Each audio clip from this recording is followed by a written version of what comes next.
That night, I encountered a giant wolf in the park.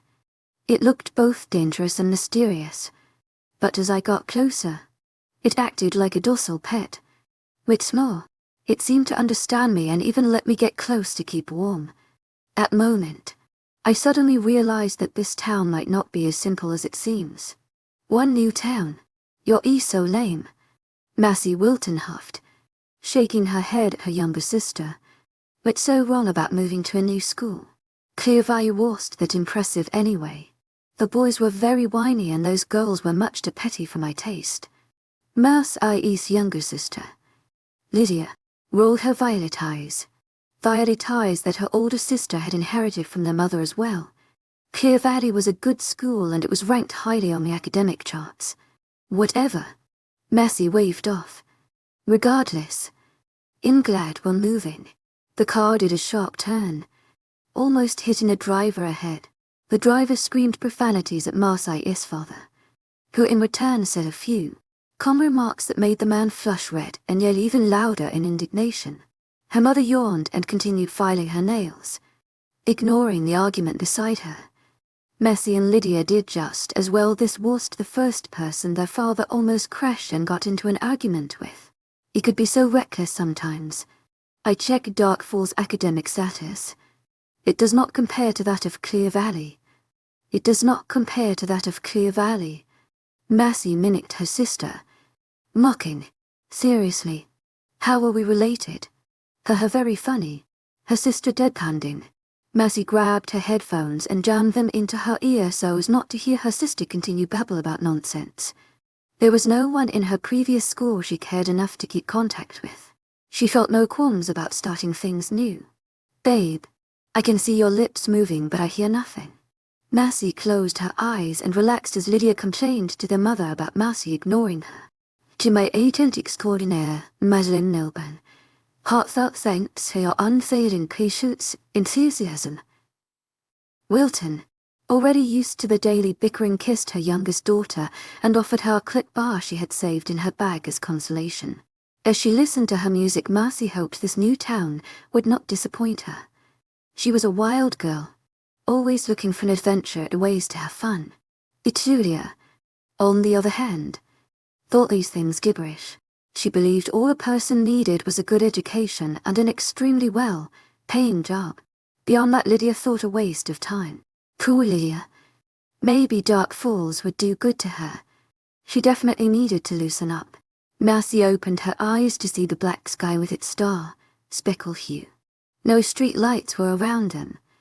Only the moon provided light to see the road ahead and the many trees surrounding them. She guessed she had fallen asleep for quite a few hours. Beside her, Lydia was sleeping soundly, and up front she could hear her parents speaking in low tones over the song playing on the radio. Ahead of the road, she'd sight of Dark Falls. It differed from any other town she had been to before. The town was a nice size. Not so small there was barely any people living there, but not so big it was overcrowded. In the center was civilization with all of its people, but after that it was miles of forest that seemed to stretch on forever. As they neared, Massey began to have awkward feeling. It felt as if everything around her was alive with the spirit that enveloped around them. Something about the way the trees moved against the wind wasn't inviting, nor was it unwelcoming.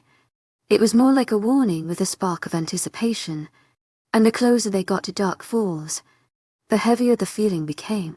Instead of being frightened, Massey smiled. She knew coming here wouldn't be a mistake. She wasn't sure what awaited her here, but something told her she would be in for a long, wild ride. To new offer finally. All this trash is organized. Massey celebrated. She heaved a big sigh before flopping down on her bed. It had been 2 days since she arrived at Dark Falls and she had yet to explore the town. These last 2 days were busy with organizing the house ever since the moving truck came to unload all of their furniture. It was pretty tiring, carrying boxes up and down the stairs to her room, and then waiting hours for the cable to be connected.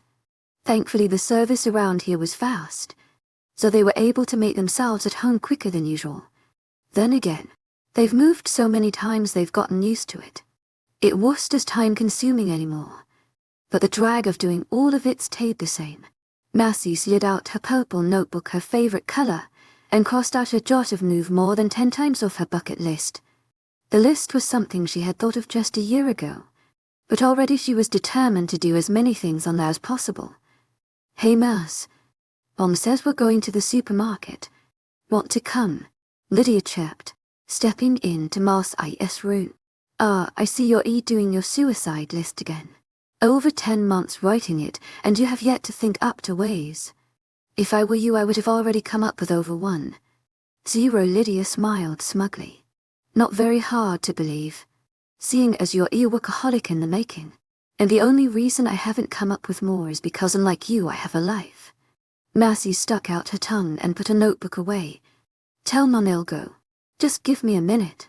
Massey shrugged on her sweater and was quickly downstairs within seconds. She was glad to be able to leave the house and explore Dark Falls, even if it was for just a bit. The Wilton family hopped on their midnight blue Jeep and drove off into the busy part of Dark Falls. "Dad, are you sure this is where the supermarket is?" asked Lydia. The younger sibling stared out the window, wary of her surroundings. Lydia disliked moving, especially when she got used to the area. Massey could tell her sister yearned for a stationary home. Unlike her, Lydia didn't make friends as quickly, but when she did, she held on to them dearly. Massey was more adaptable, making friends wherever she went. She couldn't remember ever having a best friend, though. Out of all the schools she had been to, she had only kept contact with one. Yet even that had not lasted long. "𝐻𝐻, to tell you the truth, no," was her father's reply. After many minutes of going in circles and turning back, they eventually came to find the supermarket. "Well, you learn from your mistakes. At least now we know where some other stores are." Humorous, whereas his wife muttered an unamused man. The Dark Falls supermarket was big, and Massey found herself split away from her family and instead bothered herself by wondering where the big packs of chocolate were. "To my agent extraordinaire, Madeleine Lilburn, heartfelt thanks for your unfailing patience, enthusiasm. I look for the candy section and find myself in the canned food area." Massey rolled her eyes and turned around, only to smash into a woman that seemed to be in her early 20s. The woman tumbled to the floor, smashing a few cans off the shelf. Massey's first instinct rushed to grab them, catching two in each palm and another falling pair. The cans sat on top of the ones on her hand. She struggled a bit to make them balance so they wouldn't fall on the woman's head. "Whoa, nice," the woman complimented when she stood. She dusted her knee-length skirt and stared down at Massey. She was one of the tallest girls Massey had seen. This said much, as Massey considered herself above average with her 5'8" height, especially since she was a female, but looking at the figure ahead, Massey felt a tiny bit short. She assumed the woman to be about 6 feet tall. "Thanks. I used to be in gymnastics before. I quit a year ago," Massey responded. She reorganized the cans on the shelf sloppily, not really caring about their appearance. "If you do, like, you could work at the DF dinner. I'm a worker there myself and we could use a hand like yours. It's 2 blocks away from this market. If anything, drop by and would be happy to have you there. Oh, and my name is Kristen." Kristen took out a hand and Massey shook it. Massey didn't fail to notice Kristen's beauty, a rather exotic one at. She had shoulder-length black hair that fell over chocolate, brown skin, big almond-shaped eyes, and light pink lips to finish the touch. She was bagged up in the chest region, but her large hips made up for it. Also her long beautiful legs. They would have been gorgeous had they not contained a few scratches here and there. "Name's Massey, and thanks, I'll consider your offer later." Massey continued on her way, not really interested in the girl's proposition. Who needed a job when your parents could earn the money for you? At the edge of the aisle she found Lydia. It almost laughed at her expression. "Gymnastics. 𝐿𝐤. Nice lie." Lydia shook her head. Disapproval written over. Who cares? It was a thing of the moment. Besides, it's not as if you'll become a worker at a blah diner. I would if I were you. Mom and Dad aren't paying for new clothes this time. They want to go to some cruise in a few weeks. And leave us home alone for days? Massey jumped up and down. Yes, how about now? You're under 18, meaning it's illegal to listen, Lydia. Home alone is fun. We stay out for parties and not even have to worry about getting home by 12. Massey snicked. Well, for you it was 10. But no one cares about the law here. And if it eases you, I heard in the news that law thankfully was taken away. Lydia gave Massey a disbelieving look. As Lydia helped her sister find the candy section, which happened to be right next to the canned food area, she smirked. Because in reality there was no law stating that a person under the age of 18 couldn't be home alone. Just shows Massey's brilliance. Oblivious, Massey trudged down the aisle rather fast, searching for her bag of chocolate before her parents announced it was time to leave. She knew her father would force her to leave with his childish ways even if she wasn't ready. Oh, umph. Massey was surprised to find she bumped into yet another person. Only unlike the previous, they did not fall. The objects he held in his arms slipped from his grips, making loud clank noises as they all tumbled to cold tile floor. You're like the 100th person I bumped into today. You should just call this place Falls. To my agent extraordinaire, Madeleine Nilben, heartfelt thanks for your unfailing patience, enthusiasm. No dark, because all I see are things falling today. Massey joked. Giggling. The man sighed. And it was then that Massey was able to look up and take into account his intimidating form. Massey wondered he hadn't seen him. This dude was a monster. His golden eyes glared at her in annoyance and his full pink lips formed a tight line as he bent to retrieve the object she had caused to fall. The stranger's bronze skin glowed beneath the store's light. And Massey would totally given him her number had she not known he was angered with her. He was more or less Christina's height. She couldn't remember exactly how tall the woman was, but like her this man might for the get out my way or ill, you look as opposed to her nice, welcoming one. How cute. Tough guys made her excited. Would you look at that? You're actually pretty hot, Massey murmured, giving him a quick once over. As much as her hormones opposed. She walked past him. God forbid her ever seriously pissing him off. He looked like the type that didn't mind hitting a girl, from his well-structured stomach and defined arms.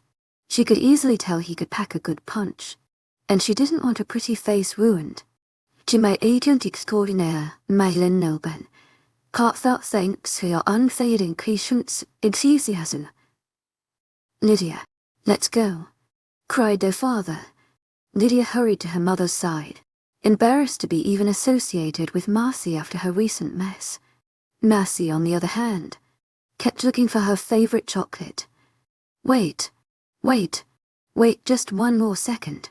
Her eyes scanned the chocolate bags rapidly, trying to find her preferred brand. Where was it? Before she knew it, strong arms picked her up and threw her over his shoulder like a sack of potatoes. A WWWCM on Dad. I almost found it. Her father didn't reply, but she knew he had a currently not giving a shit expression. Better for me. Now I waste less money, was his reply. You suck. I thought that was a woman's job. Her mother punched him. You can be such a kid sometimes, she chided, giving him a pointed look as we finally reached the cashier. Her father laughed sheepishly. I heard it on television at least 5 times last night. It just came out. He justified. After paying the bill, they entered the jeep and headed home. To my agent extraordinaire, Madeleine Nilben, heartfelt thanks for your unfailing patience, enthusiasm. Massey secretly hoped she would be seeing more of the guys she met at the supermarket. At least this place looked promising in the men's department. She smirked. They're in new school. Massey gazed at what was known as Dark Force High. The school was a nice size scene, as it was the only high school in town. But Massey guessed it was because the population wasn't as high as it was in other towns and cities. The building was painted grey, giving it a dull first impression. Massey wished she could go to a department store and buy dozens of paint cans to decorate the place. It looked so boring. Nevertheless, from experience, Massey knew a building's look didn't do justice to the student's personality, at least most times, so she was driven off. Instead, she just made her way to the main office where a brunette sat behind a desk. Name. Giving Massey a forced smile. One Massey easily returned. Mornings were one of the few things Massey disliked, and it took her time to get in the mood to find a day worthwhile. Massey Wilton, here's your schedule. The brunette handed Massey a few papers that had already been on her desk. At that moment the bell rang, letting her know class had already begun. I've also given you the school map to help you find your way around the school. Good luck. With those last few words, the lady's attention went back to her computer, and Massey gladly left the office for class. Oh, the start of a new school. New people. New drama. Just thinking about it got Massey giddy with excitement. There was always that bubble of anticipation when you entered a new school. You wondered if you would have a good status, meet a hot guy, or just be welcomed into all the fun. Massey gazed down at the map before her. Her first period class was math, her favorite subject. Massey looked up just as she bumped into a rather beautiful female. The girl growled, giving Massey the notion that she had angered her. My bad. Massey excused, surprised she had yet again bumped into someone. What was it with this place and her bumping into people? And why did they all happen to be so tall? The girl glared at her, scanning her up and down as if trying to figure something out. The girl stopped briefly when she saw 𝐖𝐴𝐳𝐸, but continued after a moment. Massey did just as well, evaluating the girl before her. The girl was very beautiful, with chestnut hair cascading around her heart-shaped face. Her skin was of the purest and one could only find in the Sahara Desert. One of the most perfect complexions Massey had ever seen before. Her eyes were a dark blue that would seem a bit random with one of heart and skin color, but they only accentuated her already majestic features. Her bangs were at good length, and gave her face a sophistication model sought so desperately with makeup. Massey would have been envious had she not remembered she was a cat herself, and she was very prideful about it too, as she frequently said, making Mommy proud. Her most prominent feature was her height. She was way taller, almost a head taller than Massey, which made Massey ponder if everyone in this area was an effing skyscraper. I mean, really, who are you? She questioned, as if Massey were an imposter stepping into the wrong territory. You're not from around here. I'm a new student. She stepped around the girl and went in search for her math class. She was not looking for argument the first day of school, especially not in the morning, so she hoped the girl would hold her vein as still it was noon. Massey turned her neck to see her, and found her lover a threatening glare in her direction. The girl radiated such hate that Massey pondered what on earth she could have possibly done to a girl she had only just met. Massey rolled her eyes at her erosive tone. To my 𝐿𝐴𝐳𝐸, heartfelt thanks for your unfailing patience, enthusiasm. Massey went on her own way, and was thankful the stranger did just as well. 𝐿𝐴𝐳𝐸𝐸. The first thing Massey noticed when she exited math class was a group of 5 boys speaking heatedly at the corner of the hallway. They were rather easy to spot, especially since they were all very tall, and from what she could glimpse above average features. Oh baby, those are the cult boys. All the girls in school want to be with them, whispered Emma, one of the few girls she had met last period. No kidding. How could you not? Massey replied as she checked them out openly. Yum, give me a piece of that. She bit her lip and smiled wickedly at Emma. What are their names? You see those two with the green shirts? That's Jaden and Jordan Smith. They're both twins. You'll be able to tell them apart after a while, but for now just know that Jordan wears an earring. The twins had shaggy brown hair over coffee brown eyes. One of the most adorable creatures she had ever seen. Her body yearned to jump on top of them and get a piggy-back ride, if that were even possible. Another difference Massey was able to notice is how laid back Jaden was, the one without the earring. His back was laying on a locker to give him support, while the others stood straight and tall. Next is James Fulton, 𝐿𝐴𝐳𝐸 wearing stripes. Massey easily recognized him. His hair was styled to a short mohawk. 𝐿𝐴𝐳𝐸 a genius, but a push over compared the others. Might be why 𝐿𝐲𝐬 is the only one in the group who's dating. His girlfriend Kristin doesn't go here though. I heard she dropped out. Kristin. Why does the name sound familiar? Massey pushed away the thought and urged Emma to continue. The one with black shoes is Noah Sparks. A sweetheart. But don't be fooled. He's a huge ladies' man, which of course leads him to be the most sociable of the group. Noah's most obvious feature was how buff he was. He had to have worked out daily for those pecs. He was the shortest of the group, which even then was more than her height. And last but not least is Sebastian Pierce, the most wanted boy of our school. It's sad Keisha put a stamp on his forehead saying taken, even though he technically isn't. Countless girls like him and would probably make a move if he didn't have such a bad attitude. Massey squinted at the figure a bit before recognition dawned on her. It was him, the boy of the supermarket who had been angered with her for dropping his food supplies. I know him, Massey confided. She paused kind of. I saw him at the supermarket the other day. See him on. Let's go, she murmured, pulling on her arm. We wouldn't want Luntnut to see us staring and think we're FNS or something. Mercy laughed, shaking her head thoughtlessly.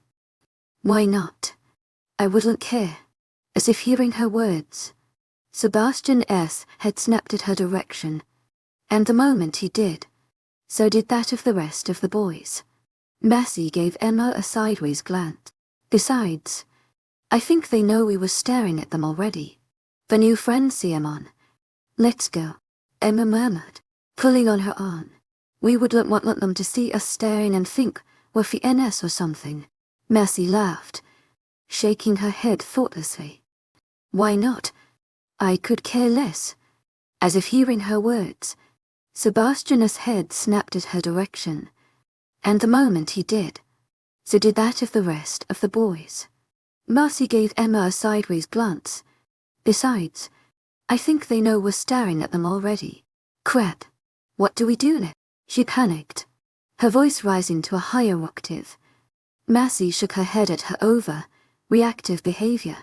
Just wave and look pretty, Massey answered, giving them a nice smile, a cute wave. Emma earnestly followed after her. However, her smile was lined with worry. And that's when Massey felt it. The aura that surrounded these people. Sure, they were good-looking. And obviously people had a liking to them, but there was that strange feeling when you were close to them. Noah the buff one waved back, whereas the others just stared at them with a calculating gaze. Massey instantly noticed they weren't paying attention to Emma, but at her. Was her hair messed up? Was her zipper open? She was just about to ask them when Emma Hushey pulled her away and took her to who knows that all Massey knew was that the hole was not familiar. Oh gosh. How embarrassing. They probably think we're obsessed. Emma groaned, biting her lip so hard Massey winced, expecting blood to squirt from them at any given moment. Relax, honey. We didn't murder anyone. What are you so worried about? You look like you're about to have a heart attack. Massey combed her fingers through her hair to fix any unstable strands, that is, if there were any. Nothing. Nothing. It's just. That was the most communication I've ever had with that group in my entire life. Her brown eyes were wide as she toyed with the paper in her hand endlessly. To my 𝐿𝐲𝐬 𝐑𝐞𝐝𝐬, heartfelt thanks for your unfailing patience, enthusiasm. Massey eyed her cynically. Yeah, she admitted. I mean, they're not mean or anything. Something about them, though. Emma shivered. I get what you mean. Something about them's a bit odd, but I like it. Massey's eyes shined with wonder. It's exactly what I came here for. The first thing I'm gonna do is figure them out. See what they're hiding. Emma giggled, giving Massey an amused smile. Your mind is a little too active. Sure, there's something odd about them, but that doesn't mean they're hiding something from the world. It just comes with their package. Massey was about to oppose. However, something in Emma's smile seemed cautioned, as if it was something she's told herself for a long time to feel secure. Noticing this, Massey simply nodded, as if everything Emma said made absolute sense to her. She was going to disturb as ignorance. To my agent extraordinaire, Madeleine Milburn, heartfelt thanks for your unfailing patience, enthusiasm. Ignorance is bliss, and this meant she got the cult boys all to herself. How selfish. How assy. LTLT independence, said Mass 𝐖𝐸𝐵𝐿 English teacher Mrs. Ferguson. What do you think when I say this word? Crap. Messie murmured when her paper fell flat on her desk. She had been trying to make the paper stand alone with its thin edge for over 10 minutes, and so far her efforts had been put to waste. Please. Not to many people, said Mrs. Ferguson sarcastically when she saw no hands rise. Let's go. What do you think when I say the word independent? Or independence? Messie raised her hand. Abandoning the blank paper as a means for entertainment, Mrs. Ferguson was starting to look aggravated anyway. Yes, Miss Wilton. Living alone in a house. She answered. Good. The teacher nodded with approval. Anyone else? A person answering the question seemed all the motivation the entire class needed to give out some propositions of their own. They were paying for your own expenses and not depending on anyone else's answers. Hearing all these responses made Massie gag with all the responsibility. But it was also kind of refreshing. All that independence just sounded so empowering. To my agent extraordinaire, Madeleine Milburn, heartfelt thanks for your unfailing patience, enthusiasm. She pictured herself being all independent, and she looked pretty hot. Like a superhero in one of those television shows. She wouldn't have a limited amount of cash to use. And she could buy more cute clothes. Not to mention she wouldn't have to cancel any plans to babysit Lydia anymore. Why when she can hire a babysitter? Massie sat back and thought about a way to get cash. And sadly, the only way to receive it was a job. Miss 𝐼's shoulders drooped. Work definitely not her bravado. LTLTGTTT the periods came and went. To her luck, she shared quite a few of them with the cult boys. By the time lunch came she had already met countless people. But their faces were still vague as well as the personality. They all seemed sweet, but she knew she didn't really know them. Emma was the only person Massie considered a friend. Only a day and it felt as if she'd known her for weeks. Emma was definitely no best friend material, but she'd be passed off as her closest friend in the entire school. You're lying, cried Massie, slapping her hands down on the lunch table with her mouth agape, truly amazed. A hunk like that has only dated one girl from this entire school. She could feel a giggle rising from her throat as she gave a brief glance at Sebastian from the corner of her eye. He was sitting at a table with the cult boys. Keisha beside him. They made quite a pack. The way they created a circle made them seem uninviting to anyone who may think to sit with them. Not to mention the low tones they spoke in. Why all the privacy? To my agent extraordinaire, Madeleine Milburn, heartfelt thanks for your unfailing patience, enthusiasm. I know. You do think H.E. get as many girls as he can, replied Lucy. An overly thin red head. She looked so fragile Massie expected her to break if she did as much as pick up a milk carton. And even then, people didn't consider them truly dating. They never acted like a couple. Keisha probably lied to get girls off him. Even she can't deny an attraction to the dude. Massie glanced back at Sebastian, only to see he was there. Instead he was by the garbage can throwing out his empty tray. Oh, a big eater. Massie liked them that way. She excused herself from the table and stood to throw out her tray as well. Only when she got there he walked out the cafeteria doors. Massie foolishly followed after him, not knowing what got into her. When she got into the halls, he was nowhere to be found. Making a sharp right she was met with a hard wall. Only it wasn't really a wall, but a person. His imposing figure towered over her, creating a shadow against her puny form. His golden eyes assessed her with irritation. Hey, Massie greeted. What was her plan again? Oh, that's right. She had none. In her defense, no one should be as angry as he looked. If this irritated him, she could only imagine why H.E.S. only dated one chick. He was way too grumpy. Yes, he asked, but it felt as if it were a threat instead of a question. Is this better? Be worth my time? Look made her remember what Lydia often said. Think before say. To my agent extraordinaire, 𝐿𝐻𝐿 heartfelt thanks for your unfading patience, enthusiasm. But she messed this up anyway, so what more could she do? Do you know where the library is? She blurted innocently, smiling. Not here. He bit. He assessed her, but it was methodical, holding no admiration of any kind. Girl, do you have good vision? Mercy stepped back, confused as to why he would ask such a thing. Yes, of course. See to it that you never bump into me again. After saying these words, he stalked away, leaving her alone in the hallway. Mercy huffed. So freaking stupid. She whispered, dissatisfied with her situation. The moment the words flew from her lips, his attention was suddenly directed towards her, and the expression on his face was anything but happy. Say again. His tone was warning, but it gave her his attention, and that's all she had been looking for. But definitely not like this. She had to admit this situation did not turn out as nicely as she assumed it would. Mercy stuttered, freaked out by the fierce glare aimed her way. How in the world had he heard her say that anyway? Say buttered a voice. Saving her. We're ready. We can go now. Sebastian disregarded her in exchange for acknowledging his friend. He nodded slightly before continuing on his path to who knows where, but it did look suspiciously like the school exit. Her savior turned out to be Noah, the buff one. Don't mind 𝐸 I cheers like that with everyone. Mercy shrugged. I'll put it off as the start of a good relationship. She joked. Noah smiled warmly before following his friend. Mercy crossed her arms, wondering why Sebastian had to be so good-looking and mean at the same time. Even so, she was determined to make him hers, or at least one of the boys from the group.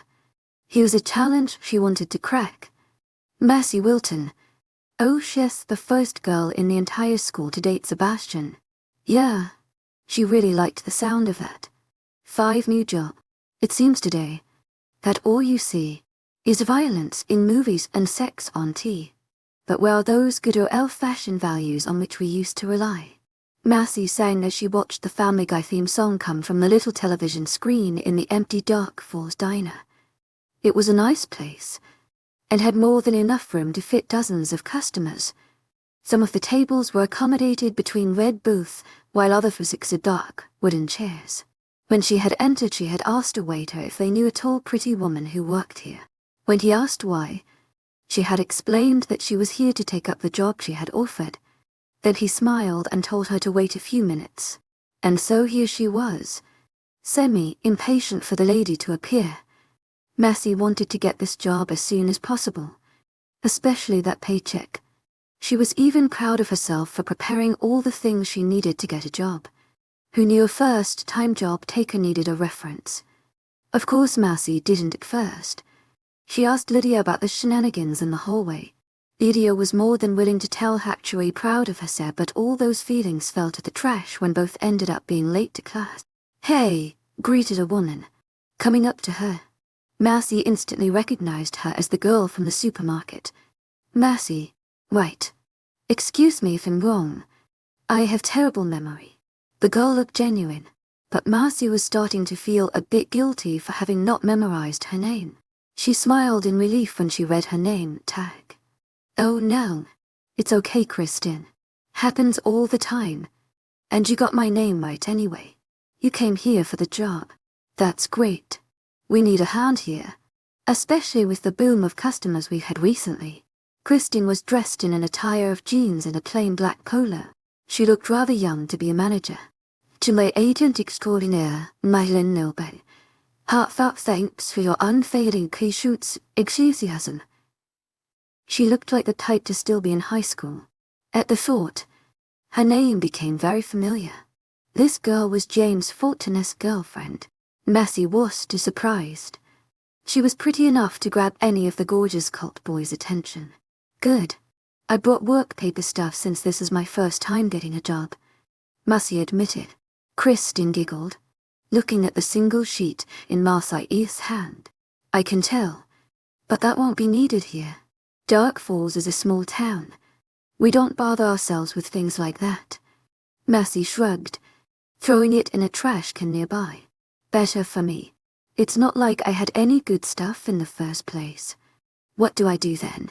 Come to work tomorrow at 5 p.m.? It starts after school activities. This way, if you plan on doing any sports, the job won't intervene.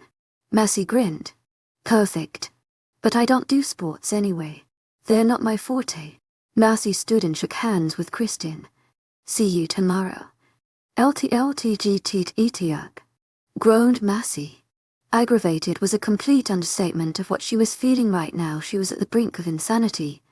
She couldn't sleep, and that did not sit well with her.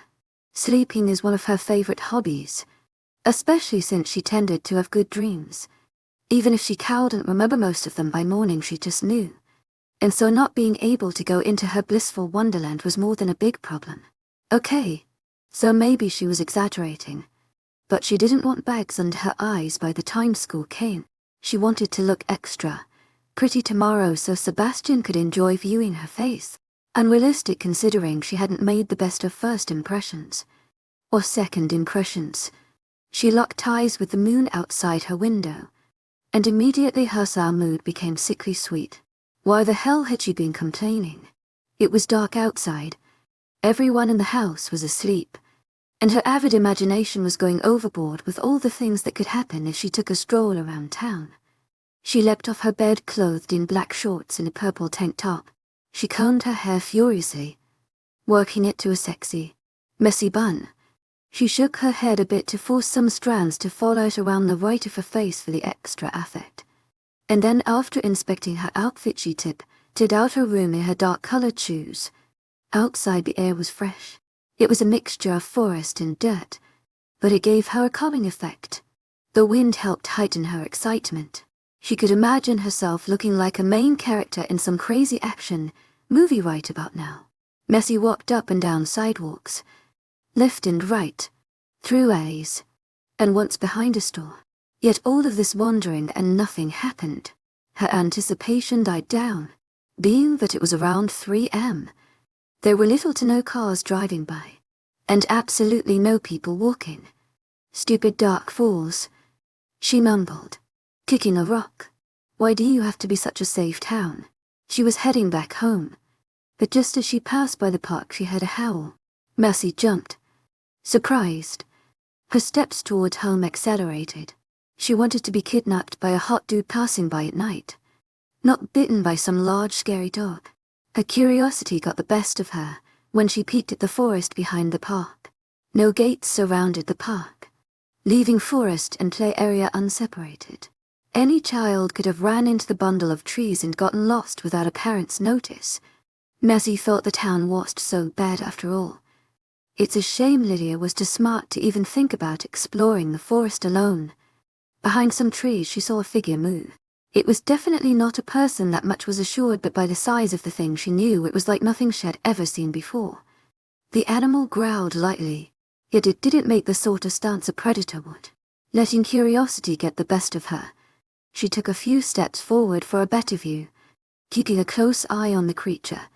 When she was about 3 meters away she reconsidered getting closer to the thing. It was much larger than she anticipated. He stood on 4 strong legs with sharp edges at the end of each nail. Its body was thickly coated with cinnamon layers of hair whose length only shortened when it reached its face. Its teeth, to say the least, were the type of teeth a monster would wish to have. They were large, pointy, and not to mention quite intimidating. This was by all odds a wolf. If it weren't for the easy look it gave her, she would have thought he was about to eat her. Who let the dogs out? Massey murmured, biting her lip at her corrupted sense of humor. The dog barked in response and she squeaked, falling to the floor. She tried to calm the speed of her heartbeat. Honestly, what was she thinking? This thing could kill her at any second. The wolf made a weird noise that she would have distinguished as laughter, until she remembered it was an animal, not a human. No running away, Massey. No one likes a pansy. Suddenly, there was an intense wind that knocked out her scrunchie. You know, Mercy started, letting her bold side getting the best of her. If you could blow that hard-eyed 𝐿𝐻𝐸 take my house down. She hurried to tie her hair again, seeing as her locks prevented her from viewing the wolf. But by the time she was done and the wind had slowed, the wolf was a mere foot away. Her eyes widened like saucers as she fought the urge to scream. Taking note of her fear, the wolf rolled over the park floor. It looked so almost unnatural due to its hugeness. Normally puppies and average dogs would do that sort of thing. Seeing this, Mercy fell at ease. Clearly what the animal wanted all along. She caressed its fur to show she was comfortable now. The wolf stared. "Your boy." The animal barked in response. She took it as a yes. The wolf came even closer. So close she could feel the warmth radiating off him in waves. Feeling the heat made her realize how cold she was. "No, you feel warm. Get closer." The wolf might as well have been lost. He seemed to understand what Mercy was saying, but not how to do it. Oblivious, Mercy simply got closer to him and laid her face at the side of his body. She breathed in his scent. "You smell like the forest. You in there all the time." The wolf didn't answer like it did before. He simply stood still, letting her be. Mercy didn't think about how awkward and strange the situation was. Instead, she was thinking how smart this animal was, and that even her cat sadly ran away, as Lydia had explained a Monday morning 2 years ago, was no as this big bear standing beside her. Dark Falls isn't so bad after all. Satisfied enough with her temperature, she stood on her real height, towering over the wolf. Mercy teased. The wolf didn't seem wounded by her comment, but she wouldn't have either. He reached higher than her waist, which said much considering her height. By synonym, she waved, throwing in a random name she got from his fur color. Again, the wolf didn't answer. It went back to his previous spot in the woods and watched her leave. 6 avoidance. How do you solve this math equation? No one raised their hands. Mercy personally believed Mr. Seaman was one of the strangest teachers in the entire Dark Falls arena. What type of teacher asks you how to answer a problem when it's a new subject? This baffled her, and she wondered if he did this purposely or was just stupid. "Mercy, what is the answer?" he asked once he saw that no one was going to raise their hands. The only person with his hand up was Jordan, the feistier twin, and Mr. Seaman had enough experience to know Jordan wouldn't supply him with the answer he was looking for. "I didn't raise my hand," she complained. "I don't care." Easily giving up, she said the first answer that popped into her head. "To my agent 𝐿𝐻𝐸 𝐵𝐸𝐸, heartfelt thanks for your unfailing patience, enthusiasm." The class erupted in giggles, which in turn made Mr. Seaman's head fall to Daphne. New girl got jokes, praised Jordan, who sat beside her. Mercy smiled back, forcing herself to not beam with happiness at his attention. "What can I say? It comes with the package." The moment she had entered class and saw one of the cult boys sitting on his desk with an empty chair on his left, she gladly sat beside him, hoping she could begin getting to know these boys. She could tell many girls had been disappointed at her choice of seating, but Mercy didn't care. It was her fault they were too nervous to sit next to him. "That's a package you'd like to see." He winked at her, giving her a devilish grin. "I don't think you could handle it," she teased. To her dismay, the bell rang immediately after, interrupting the flow of their conversation. Even so, Jordan continued with their obvious flirting. "Try me," he challenged. From the corner of her eye, Mercy could see girls stalling as a way to find an excuse to walk beside Jordan. She felt rather smug about the fact that she had only just met the dude and already she was getting more attention from him than any of them have probably gotten from him all year. She childishly placed a finger on her chin, as if considering his reply. His brown eyes bright. "Jordan," called a voice from the door. The classroom was near empty now except for the 2 exceptionally desperate girls. One was tying her shoe for the 5th time while the other fixed her hair. Mercy immediately noted it was Jordan's twin brother. 2 identical good-looking boys in one room. Mercy sighed happily. She never thought she'd live the day. Strangely, Getting Jordan's attention was all Jade, and needed to walk off and have his brother quickly follow after him. Talk about twin telepathy. She guessed it did exist after all. But Marcy didn't pay attention to their random departure. Instead, she gazed pityingly at the dejected girls. Even if their plan to wait for Jordan had worked. What then? Just stalk him to his next classroom. It was the ideal way to catch his guy's attention, or his affections to say the least. In the hallway, Marcy was greeted with endless, humongous smile. It was so large it put the Cheshire Cat to shame. Guess what? 𝐊𝐢𝐬𝐧𝐰 𝐊𝐢𝐬𝐰. Heartfelt thanks for your unfailing patience, enthusiasm. Mercy asked, wondering what was going through that crazy head of hers. I was going to my locker when I saw Noah, you know. But for one of them all, then he looked back and gave me a head nod. She gushed, and if it were even possible, her smile became wider. Wow, this girl should honestly consider applying the Guinness Book of World Records for biggest smile. Mercy hadn't seen one of those since. Well, 𝐊𝐬𝐬𝐷𝐞𝐝 𝐊𝐢𝐬𝐬𝐷𝐞𝐝. Heartfelt thanks for your unfailing patience, enthusiasm. Now you're lying, Mercy exclaimed, slapping Anna's shoulder. Cross my heart and hope to die, her friend responded joyfully, jumping up and down the hallway. Mercy decided to disregard the stares they were getting. She thought seeing Emma's excitement was rather funny. Besides, she enjoyed seeing her friend happy. Out of the corner of her eye, Mercy spotted them not too far away, heading in their direction. Of course they were immersed among themselves, but it would only be a matter of time before her friend's loud squeaks of happiness would catch their attention. I guess Noah is your favorite one now, said Mercy, smiling knowingly at her friend. Maybe, but I really like, oh look, they're here. Don't you want to wait and see if they'll give you a nod to? Emma's sincerity kept Mercy from laughing, so instead she answered the question genuinely. The period coming up, I have class with Sebastian. I think a class with him makes up for any type of head nod. When she walked inside the social studies classroom, Mercy realized the error she had made. She should have waited until Sebastian entered the room first before she did. That way she had known where he sat to sit next to him. She knew it was a death call sitting beside that monster. Yet she cowed and suppressed the ambition of being near that group. Especially him, for whatever reason. Mercy bid her luck and sat on the middle desk. Around her, girls were furiously brushing their hair and adding their last touches of makeup. Darn, whatever happened to notion that these girls were afraid of him? Mercy sighed. Looks like she had more competition than she thought. Sebastian's entrance to the classroom got all the girls quickly to a seat where they would feign disinterest yet try to look cute at the same time. You could pretty much say all the girls in the classroom pretended to not notice Sebastian, but from their twitching bodies she could just tell they were anxious. All except the two girls who sat behind her next to each other. She had forgotten their names, but she definitely remembered her yesterday. They talked non-stop about the bronze-skinned Apollo. Oh my God, started the one directly behind her. He sat on his desk. I know. And look, he's drumming his fingers on the wood, replied the second one. Mercy peeked back to see them, blankly staring at his finger movements. Oh my God, he bit his lip. She added, thrilled. Mercy pouted.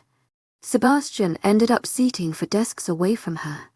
She didn't dwell over it though. With chicks like these she would never have to look up and wonder the heck Sebastian was doing. They covered his every move. Oh my God, he took out his pencil. Lun, I always knew he was one to put his pencils in his front pockets. Never in the back ones. Oh my God, he put his hands under his chin. Oh my God, Mercy cried sickly. She slammed the desk with her hand, getting the two girls' attention. HES breathing. The girls gasped and then nodded in amazement at how the purple eye beauty was able to point that out. Mercy was surprised. It had been clear to her yesterday within the first minute that these girls had never met sarcasm in their life. From the corner of her eye, Mercy could see Sebastian smile slightly with a swift look in her direction, which led her to believe that unlike these ditzy girls, he'd actually caught her sarcasm. The rest of the period went rather boring, with the teacher speaking about a country and some hero that killed someone. She didn't really pay mind. daydreaming about one thing or the other. However, when the bell rang she became more alert, getting her stuff and going to Sebastian's side, whom by the time she caught up with was already at the door. "Hi, Sebastian," she greeted, walking next to him. He merely nodded in added acknowledgement, and even then he didn't spare her a glance in. "I know who you are." New girl, he deadpanned, walking faster. Nevertheless, Marcy kept up with his pace, dismissing his tone. "I like to be known as Marcy, not the new girl. You don't see me calling you guy I just met." She laughed nervously. Why did this dude have to be so hard to speak to? Yesterday you referred to me as stupid." Marcy saw his muscles constrict at the words. "I wasn't referring to you. I was talking about the situation. But either way, I'm sorry." Marcy apologized. Again. Sebastian nodded. She smiled. "Does that mean we're good now?" "No," he replied, speeding his pace ever further. Marcy quit trying to walk next to him. His legs had already walked the best they could, and his current speed was now ridiculous. She'd have to jog to be next to the kid. Definitely not worth it with his attitude. 𝐿𝐿𝐲 table talk up. It's official. The dude totally hates me. Marcy disclosed to the group of girls at the lunch table. Like yesterday, the topic of the day was the cult boys, and she easily assumed that group was often spoken about no matter where she went. Even Marcy cowled and helped herself. Dang, those boys just demanded attention. That sucks. You just got here and already you have Sebastian angry at you. I would feel so depressed. A blonde sympathized. Yet Marcy could tell the chick was all too happy the new girl didn't catch his attention. Or his good side for that matter. Marcy didn't pay mind to the fake pity she was getting. Some way or another she would get to sit at that group's table. It would be a work in progress. Maybe in 3 months. That's enough to get cozy with the rest of the pack. If she played her cards right she wouldn't even have to get to Sebastian's good side. Just everyone else's. So far her and Jordan were headed the right direction. Speaking of Jordan. I know. But Jordan and I totally hit it off. We were flirting in math class. Marcy boasted innocently. She wasn't even interested in Jordan. But she wanted to let Blondie know she was being completely ignored by the cult. Marcy knew that once she gained the whole crew's friendship, Sebastian would have no other choice but to talk to her. I wouldn't take it too seriously. Jordan and Noah are known for their frequent flirting. The moment they see one of their group they drop you like a hot potato. Countered the same blonde. Marcy forced herself to contain a glare that was pushing to be aimed at the scrawny girl. Especially since she was right. Once Jaden called him, he was out. Could be. I haven't experienced that yet, Marcy replied, lying flawlessly. 𝐿𝐿𝐲𝐿𝐬, you will soon enough. The blonde mumbled, irritated, loud enough for her to hear. What was this chick's name again? Marcy was pretty sure it started with Anna, or something similar. Of course you would know Emily, commented Emma. Emma's remark earned some shared snickers about the table. Gauging by every owner's reaction, Marcy guessed Emily had been dropped by those boys more times than she could count. However, the purple-eyed princess was more horrified by the thought that they actually flirted with her. Granted, she was cute, but she looked like a 17-year-old trapped in a 12-year-old body. Those guys were men. They needed a woman, such as herself. They do any sports? Marcy asked. I know her as he threw his empty plastic tray in the trash. She couldn't help but notice how well in shape all of them were. Even Keisha, the girl she bumped into the first day of school, had a bit of muscle to her. Emma shook her head. Yup. I'm guessing they work outside of school. To my agent extraordinaire, Madeleine Logan. Heartfelt thanks for your unfailing enthusiasm. I've never seen them in the town gym. Must be the jeans then, she hypothesized. Marcy almost rolled her eyes. No jeans could make a guy look this great. Especially a group of guys such as these. No, something was definitely going on with those boys, and she was determined to find out. 𝐿𝐷𝐿𝐷𝐸𝐸 study hall had to be the most boring period Marcy had all day. She cowed and annoyed the teachers with her outbursts.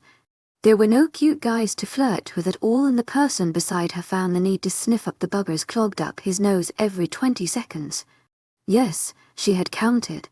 2 minutes and 6 sniffs later Mercy finally cracked. She got up and asked the supervisor for permission to go to the bathroom. He merely waved her off, too preoccupied with a book titled Fruit Cup to pay mind to her. The book's cover was literally a cup filled with fruits. Mercy had to hand it to him. Mr. Supervisor was smart. Anyone would think his book was about some dumb apple mad at the watermelon for being Jewisher than she is. But if you look closely, a certain area of his pants had extra height, and if you paid even more attention, he gulped every now and then. Mr. Supervisor was reading a porno. In the hall, Mercy decided she would walk around the school for the rest of the period. Porno man wouldn't notice her absence anyway. Besides, she might catch a cute guy passing by. After being in that awful classroom, she certainly deserved it. Mercy went upstairs. Seeing as she hadn't ventured much the area due to most of her classes being on the first floor. After exploring a little, she found the library. She smirked, remembering the argument her and Sebastian had, starting with her asking where the library was. Now she knew where it was. Upon entering, she was overwhelmed with the amount of books. For such an obscure town, they sure had heaps of literature. The second thing she noticed were the large, pristine windows. Had there not been clocks in every classroom, Mercy would have definitely lost track of time. In this high school there were not many windows. Don't they ever wonder how the students would escape if a fire happened? She whispered to herself. Nearing the windows. My guess is as good as yours, responded a deep voice beside her. Mercy turned to be faced with the sexiest mohawk she had ever seen. Then again, it could just be the person who wore it. She recognized him immediately. It was James Fulton, one of the cult boys. Be a good girl, Mercy. Cheers your boss boyfriend. Then again, it could be because of the small population of students in this school. He continued. Mercy smiled. One of my life dreams is jumping out of a window in a school fire. Mercy gazed at the window again. I guess I'll have to carry some extra rope on me, just in case. James chuckled, placing his book on a table nearby. She briefly caught the title. The Bond of Mates. Having trouble with your girlfriend? She inquired boldly, nudging her chin in the book's direction. James hesitated before finally saying, Not necessarily. More like, finding answers. His words were stressed. His lack of straightforwardness made Mercy aware he was hiding something. She didn't blame him. To my agent extraordinaire, Madeleine Nilban, heartfelt thanks for your unfailing patience, enthusiasm. They'd only just met. Either way, she didn't worry. She had always been one to make others feel comfortable around her in a short amount of time. Grabbing the book, she opened it to a random page. The first word that popped out was werewolf. It immediately brought her back to last night when she had seen that large wolf at the park. Why would this guy look for love solutions in a book of werewolf love? I don't think this book is gonna help you. Unless you're a werewolf. She joked, skimming the pages. The book looked rather old, with words looking like they came from a typewriter, rather than a computer. James cleared his throat. Yes, but it speaks about how a relationship between mates should be. Aren't werewolves animals? For them it's just sex and making babies, right? Yes, no. Werewolves but they're animals, but they're also human. Their spouse ends to be their mate, basically someone they're really compatible to. The feelings they have with the mate are said to be highly unique and exclusive. It's similar to what people call love. So I thought, why not read this? James blushed afterward. Trust me, James. If you're going as far as reading books about werewolf love to feel assured about your relationship, I think you guys are doing pretty good. Mercy laughed, patting his shoulder. He laughed with her, but then looked at her strangely. How do you know my name? Great. Now he thinks I'm a level 5 stalker. I've heard plenty of girls speak about you and your friends. I think I got pretty much all of your names down. To my agent extraordinaire, Madeleine Nilban, heartfelt thanks for your unfailing patience, enthusiasm. I'm just happy you picked up a werewolf book instead of some other one. Like a praying mantis, Mercy said, quickly changing the subject. She didn't want James to think she was one of his obsessive admirers. Thankfully, his eyes brightened. His previous question forgotten. Oh, you know how the female eats her partner after mating? Sometimes during. Thank you, Lydia. Your intelligence finally serves for something valuable. You wouldn't have had to worry about that. I may be confused, but I still hold my sanity. James continued, rolling his eyes playfully. What with all these books you never know? Mercy countered, gazing as the mass of books again. There was a certain area of the library where it was exceedingly full to a point where books were protruding from the shelves. James followed her gaze and smiled. That's the Dark Falls history area. It's full of diaries made from those who lived here long ago. Many doubt the book's accuracy, seeing as there are some that write about supernatural event. But the events collide with American history so precisely that no one knows what to believe. They were given their own area in the library. That's where I got this book from. He grabbed it from her hands and went to return it. Mercy followed him, curious about the section. By glancing at the title, she could see the book James chose was the only one about werewolves. Again, it brought her back to last night in the park. Could that have been a regular wolf or a werewolf? As a kid, she had always wished things like fairies, vampires, dragons and the like would exist. But growing up, she learned they were a mere fantasy. It would be nice if they actually did exist. Then the wolf she saw yesterday could be part human. Hopefully a good-looking one. If that was the case, then she wouldn't mind visiting him every night. She almost laughed, imagining what Lydia would tell her if she heard her thoughts. A red book on one of the shelves caught her attention. It had no title, but upon taking it she realized it was a diary of a girl named Jeanette. As she so introduced herself on the first page, skimming a bit she caught the word werewolf. With the weirdness of this town and these books, I might start believing in werewolves myself. Mercy huffed, closing Jeanette's diary. Is that so? James asked, a sneaky smile closing on his lips, almost as if he knew a joke she didn't. In that moment the bell rang. Anyone who had been in the library rushed out, except for a girl who was eyeing James appreciatively. Nice meeting you, Marcy. See you around. He waved her goodbye and departed. The girl not so, stealthy following after. Marcy waved back and returned to the shelves, in no rush to get to her next class.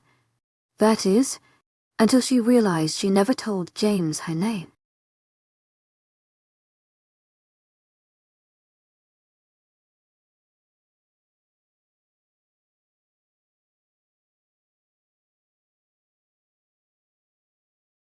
I was exhausted from working at the diner, while those girls were green with envy over my job. But inappropriate staring, what do you think? Questioned Kristen, referring to the female staff uniform. It reminded Marcy of the type of outfit Cinderella wore when she cleaned her step-mother's house.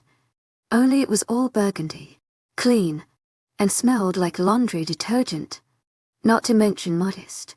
The top part covered all of her chest and made her boobs look almost non-existent. The dress went past her knees and it was not tight in the least. So much for showing off her curves to any cute guy that came in. In's my opinion. Marcy tried to think of the right words to say. Kristen winced. I know they're rather plain. You can blame the men who took part in the making of this place. Marcy checked herself out in the mirror again. Why wouldn't she have bigger hips like Kristen? You could tell she had curves in her uniform. At least she was glad she wore flats to school today. It went perfect with the dress. Then again, she mostly wore flats because in her last school good-looking guys tended to be shorter than her. She truly hit the jackpot when she found the cult boys to be much taller than the average person. Are you sure you don't want to train me in some stuff?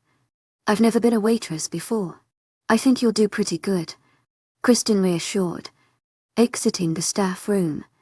Mercy followed after, but when she saw the immense amount of customers that met her outside, she was almost blown away.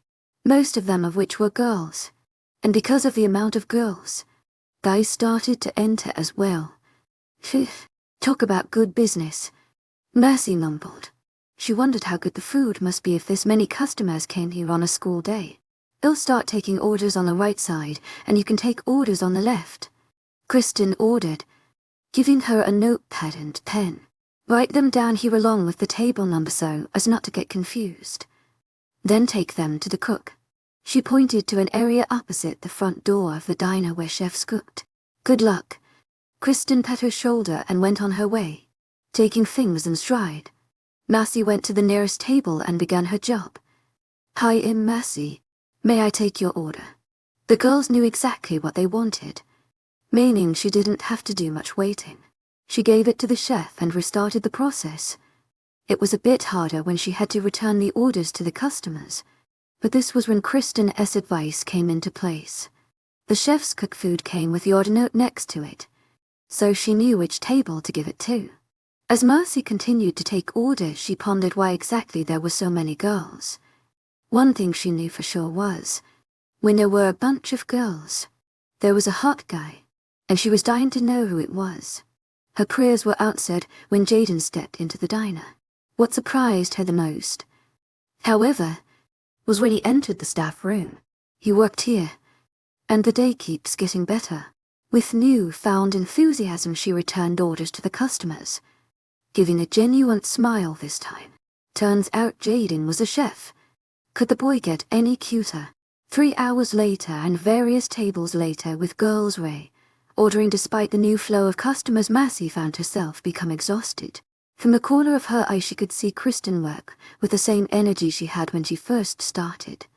Massey was used to getting home and watching TV. She wasn't one to prance around the house all day for fun. The only time she sweat was when she occasionally tried to copy the moves of belly dancers on YouTube. She knew her future husband would thank her for that. The only bright side of this was when she took orders to the chef, where she caught a glimpse of Jade uncooking in the background. Not to mention she got to meet a few new people. Even so, she still couldn't help but feel relieved her shift was over in half.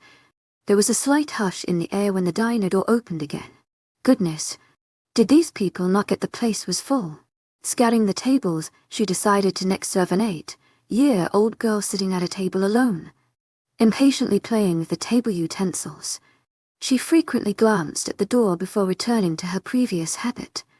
Massey thought it best to get her a drink so as not to make her look so awkward. Many girls were staring at her and whispering. Couldn't they do anything better than gossip about a little girl? But even she couldn't deny the strangeness. Hi, I'm Massey. May I take your order? The little girl smiled pleasantly. My name is Haley. I want milk and chocolate chip cookies, please. No, you don't, interrupted a voice. Finding it familiar, Massey turned and was faced with James. No cookies past 8. You get to hyper. Please, she pled, eyes wide. Besides, you were late again. No end of discussion. Hey, Massey, he finally greeted, acknowledging her with smile. He sat down beside Haley, and that's when she noticed the resemblance. No doubt they were siblings. Now she understood why girls kept staring at her. She's James' sister, of course. She also didn't fail to notice James' usage of her name. To ask, or not to ask?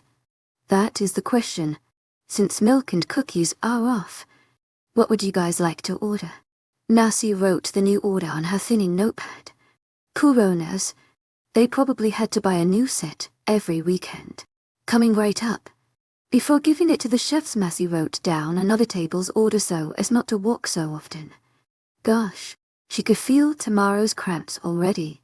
On her way to returning James' order, she caught Kristen and James constantly cast glances at each other when they thought the other wasn't looking. Sometimes they looked at the same time, and she had to stop herself from laughing because their embarrassed expressions were too funny. Could they be more obvious? James definitely had nothing to worry about earlier. Order has arrived. She placed down their order, and before leaving winked at Haley, who once she looked at the little message written on her napkin beamed at happiness. Despite James' reluctance to give his young sister cookies, Massey decided she would hide some cookies underneath a couple of napkins on Haley's plate. She had written cookies to warn her.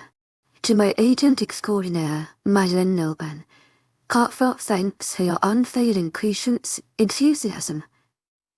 It was probably useless, seeing as her brother was more preoccupied in staring at his girlfriend and paying attention to her. Marcy could tell Haley knew this as well, for she was openly eating a cookie and Jane's eyes didn't fail to follow Kristen. Marcy dragged her feet to the next table. Would this ever end? "Hi, Marcy. May I take your order?" There were so many girls here she failed to realize she actually knew the people in the table already. It was the girls from her lunch table, which to her dislike had Emily included as well. "Oh, hey guys.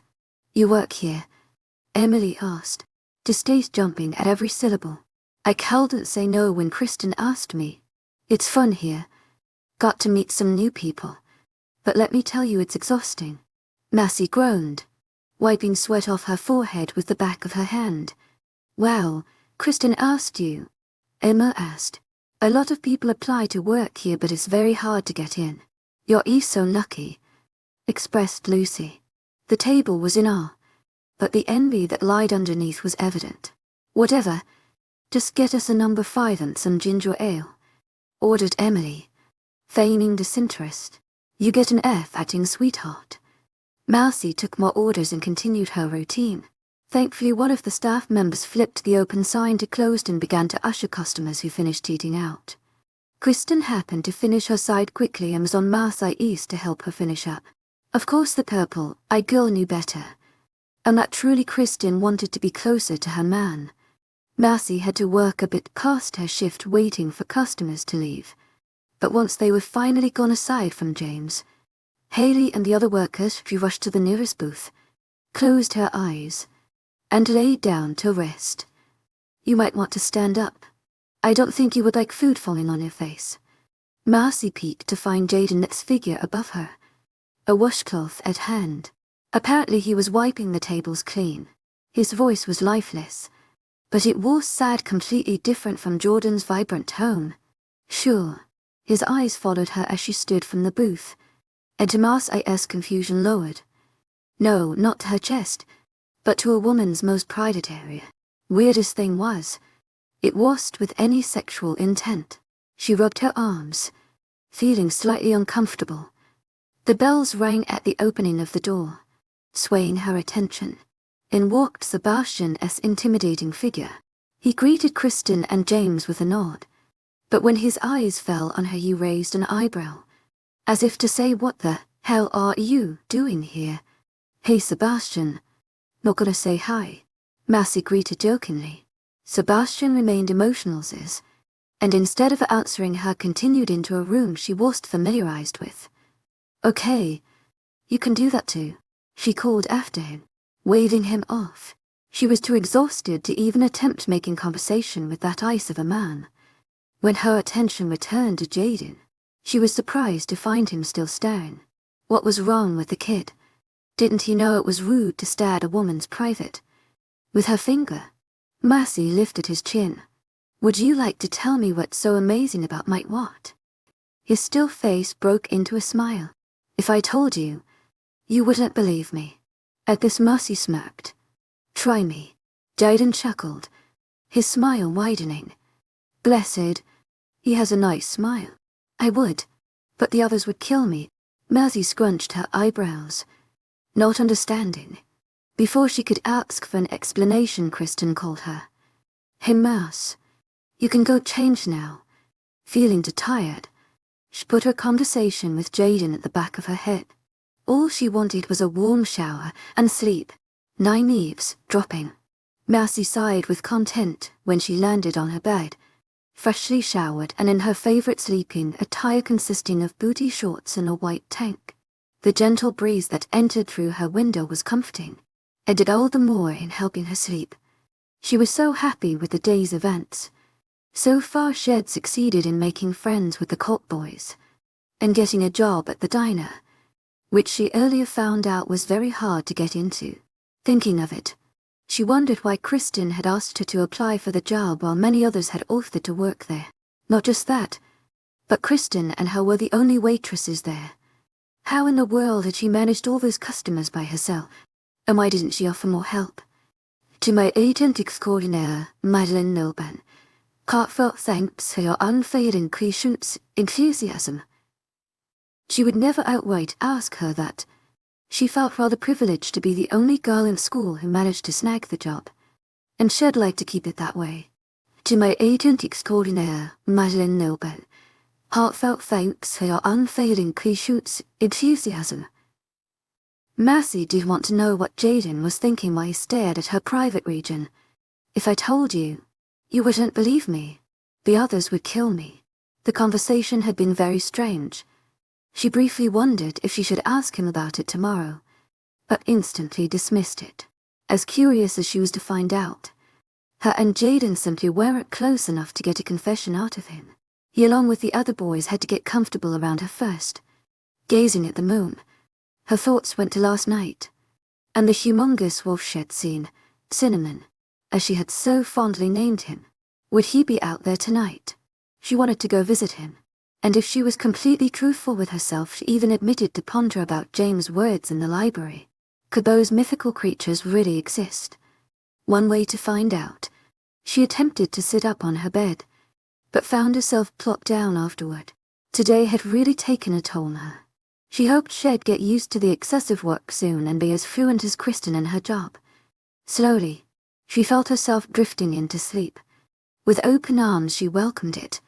𝐿𝐷𝐿𝐷𝐸𝐷𝐸. To my agent extraordinaire, Madeleine Nilben, heartfelt thanks for your unfailing patience, enthusiasm. Massey shot up from her bed, her heart thumping rapidly against her chest from the sudden awake.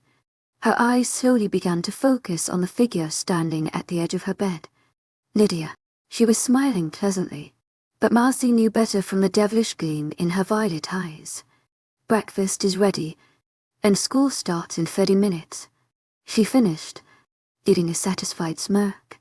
Had it not been for the soreness yesterday's work brought upon her, she would have jumped on her sister the moment she had even seen her. Clearly she had woken her up now on purpose, making it impossible to get to school on time. Why didn't you wake me earlier? Brett, Massey hissed, lifting the covers from her phone. She fought herself from crawling back to the warmer goodness. Dark Falls was definitely chillier than what she was used to. I kind of just... Lydia replied, shrugging innocently as she exited out of her room. Forgot my ass. Massey grumbled, finally getting off her mattress. She winced at the pain her weight brought to her thighs, but school was much too enjoyable to worry about things like this. She quickly stretched before grabbing her towel and putting on her slippers. The cold tile floor did nothing but encourage her to jump back into the comforts of her warm bed. After trudging to the bathroom, she almost felt like dying on the spot when she heard the shower running. She knocked loudly on the door. Yes, rang the muffled voice of her mother. Rather than dying, she'd prefer shooting herself on the head. Her father was quick when showering.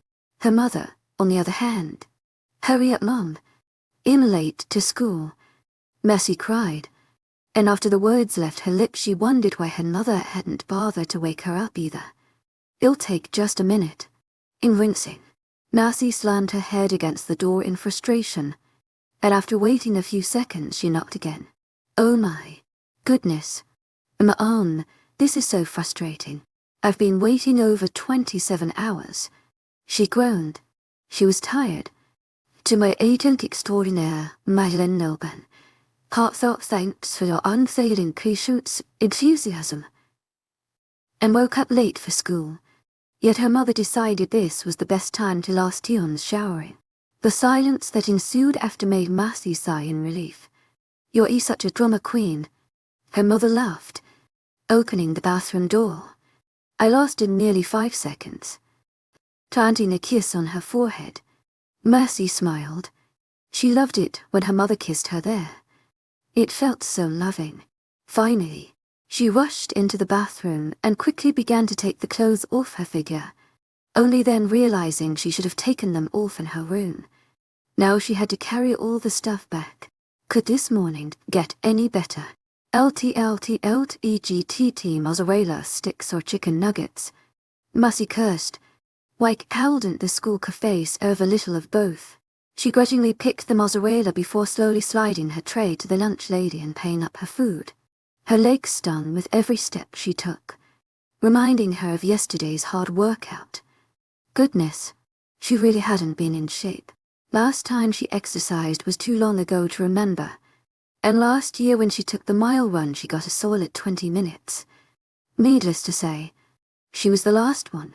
"Wow, you look beat," expressed Emma, giving her a once-over. "I'm not one for exercise. Yesterday took a toll on me," Marcy admitted, taking a seat next to her friend. "Was the diner too much for you? I suggest you quit and leave the spot for someone who can handle it," added Emily, taking a furious bite off her nugget. Marcy smirked. It was clear the girl was envious she had gotten the prize job while she was stuck cult-less. Even if Emily had the job, she doubted she'd cut any of the guys' attention. Jealousy is unbecoming, sweetheart. The table snickered, making Emily blush furiously and return to her food. Emma cleared her throat. She did have a point, though. It did look like too many customers for 2 people. You should tell Kristen to hire another person. You know, to ease it up on you. Marcy chewed on her mozzarella stick.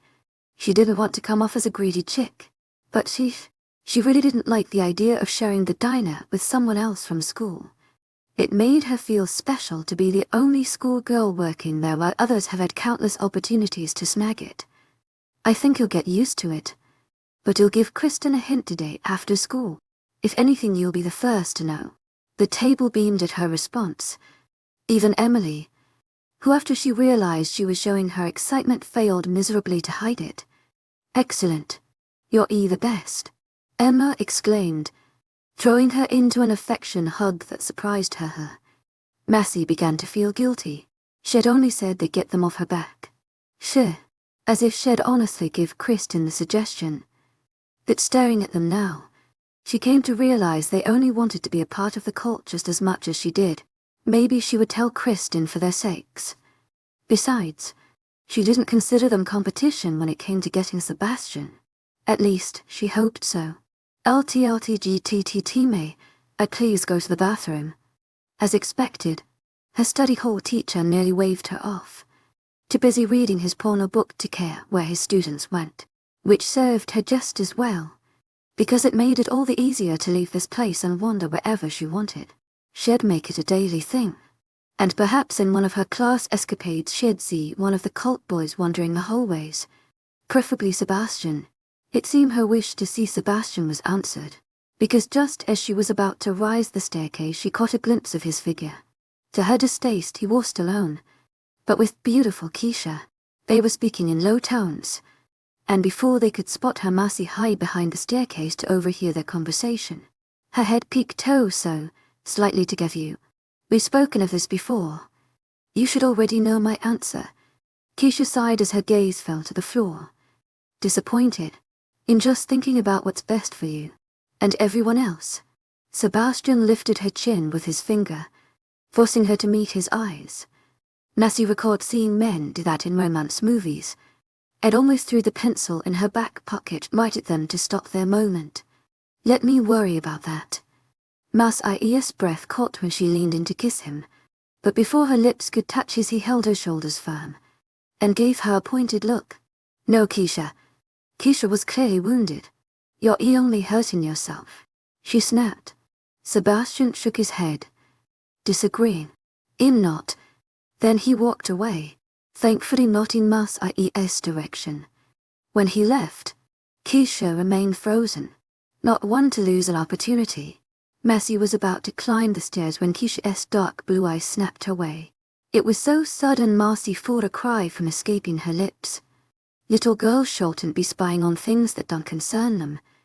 To my agent extraordinaire, Mylan Nilben, heartfelt thanks for your unfailing patience and enthusiasm. Good thing I'm not a little girl. To my agent extraordinaire, Mylan Nilben, heartfelt thanks for your unfailing patience and enthusiasm. To her surprise, Keisha didn't reply. A stream of emotions passed by her face, too many for Marcy to take count of, but one of them was prominent above all. It was anger. and it was directed towards her. Mercy proceeded to the stairs, and ended up finding herself in the library. To her disappointment, James wasn't here, nor anyone else of interest. It was actually rather vacant, with a total of 4 or so students milling about, all minding their own business. She went behind a shelf and ran her fingers through the binds of the books, just to have something touch. Thinking of Sebastian, she wondered why 𝐿𝐲𝐷 pushed Keisha away. The girl was beautiful, no doubt about it, and although it made her glad to know he was taken with her looks, it also worried her. What did it take to have Sebastian pierce full head over heels for you? She remembered what the girls in lunch had told her before, how Sebastian best never had a girlfriend in the school, nor flirted with anyone before. It was obvious he constantly pushed girls away from his life, not one to want to live life, and much to her ego's inflation, that included her. She didn't ponder too much about that though. She was confident sooner or later he would end up liking her. Every boy did. Never once had Marcy been rejected. She was often complimented of her beauty and told she had an engaging personality. All Sebastian needed some loving, someone to kiss his forehead the way her mother did that very morning to soften him up. And she was the perfect one for the job. Sighing, she directed her attention to the library itself, remembering what James had told her about the Dark Falls area. After reaching the area full of Dark Falls history, she caught sight of the diary shed picked up the last time she was here with James. Janetta's diary. Its faded red coloring did nothing to help it blend in with the other novels. Dear Diary, a month living in this town and I feel it gets weirder by the hour, and sometime by the second. 2 boys in school, Kyle and Eric, seem to be following me. No, trust me, it's not my imagination. Granted, they're positively gorgeous, but it's scary. They're scary. I get the feeling they want something from me. I know for a fact because they've never paid this much attention to any other student in school until I came around. All the girls hate me, yet they try hard to befriend me, hoping they'll get a sprinkle of my so-called luck. Behind my back they spread rumors saying the only reason I get their attention is because I give them my bed. It's clear the rumors reached adult ears as well. The lady next door gave me a book on infant care. Oh, you can only imagine the embarrassment I felt when I took the book upon her insistence. I'm not sure what I should do. Confront them. Pretend I don't notice. It's been going on for 2 weeks. I don't think I can handle this anymore, scared as I am. I think I'll go up to them after school tomorrow. Wish me luck. My first conversation with the 2 hottest guys in school. Ugh, there's Mom calling. She must be angry. She has a habit of calling me Jeanette when she's angry, even though she clearly knows I detest it. It sounds so old-fashioned. To me it does. 𝐊𝐢𝐳𝐷 𝐷𝐞𝐝𝐬. Heartfelt thanks for your unfailing patience and enthusiasm. See you tomorrow, if that even makes sense. June 10 vague advice. If Marcy thought yesterday had been difficult serving all these customers, it must have been 10 times worse today, because extra customers plus today's saw in a sequel my body is screaming. Meanwhile, Kristen was well off serving at an amazing pace with a pleasant smile constantly on her face. How did the woman handle it? The back and forth walking, carrying heavy loads of food to customers, balancing for all more glasses of liquids on a tray while power walking. The chick was born to be a waitress. Why had she felt lucky to work here again? Ding. Oh, that's why. Sebastian entered the diner in his devastating handsomeness, grabbing the attention of every single girl and boy in the packed room. The boys couldn't help but stare and wonder why on earth had a man been made so attractive, and they were unlucky that it couldn't have been them. The girls gazed at him with a mixture or lust. To my agent extraordinaire, Madeleine Nilben, heartfelt thanks for your unfailing patience, enthusiasm, and want. Mercy wondered what he was doing there so early. Yesterday 𝐿𝐲𝐷 come when her shift ended, but now 𝐿𝐲𝐷 come at the diner's busiest hour. When he entered the changing room, Mercy almost leapt with delight. Yes, Sebastian worked here. To stop herself from acting like a total lame as were a few girls in the diner, she distracted herself by taking orders. What would you like to order? There were 2 girls and 1 guy. If there was one thing she liked about having tons of customers, is that by the time she was able to get to them, they've had more than enough time to choose their order. As she wrote on her pad, Marcy could sense the guy staring at her eyes, probably wondering if its purple hue was natural or not. Are those your natural eyes? He finally asked. Yes, well, they're gorgeous, he said in awe. Marcy smiled thankfully. When she continued to the next table, she heard the girl beside him say, They're fake, Brian. No one has purple eyes, idiot. Smacking him on the arm. To my agent extraordinaire, Madeleine Noban. Heartfelt thanks for your unfading patience, enthusiasm. What if they're fake? They're the most real-looking contacts I've ever seen. Marcy ignored the girl's comment. That was the usual feedback she received when she truthfully told them they were hers. Or how dumbfounded they were when they look at it up close and see no indication of contacts. As abnormal as they were, Marcy absolutely loved them.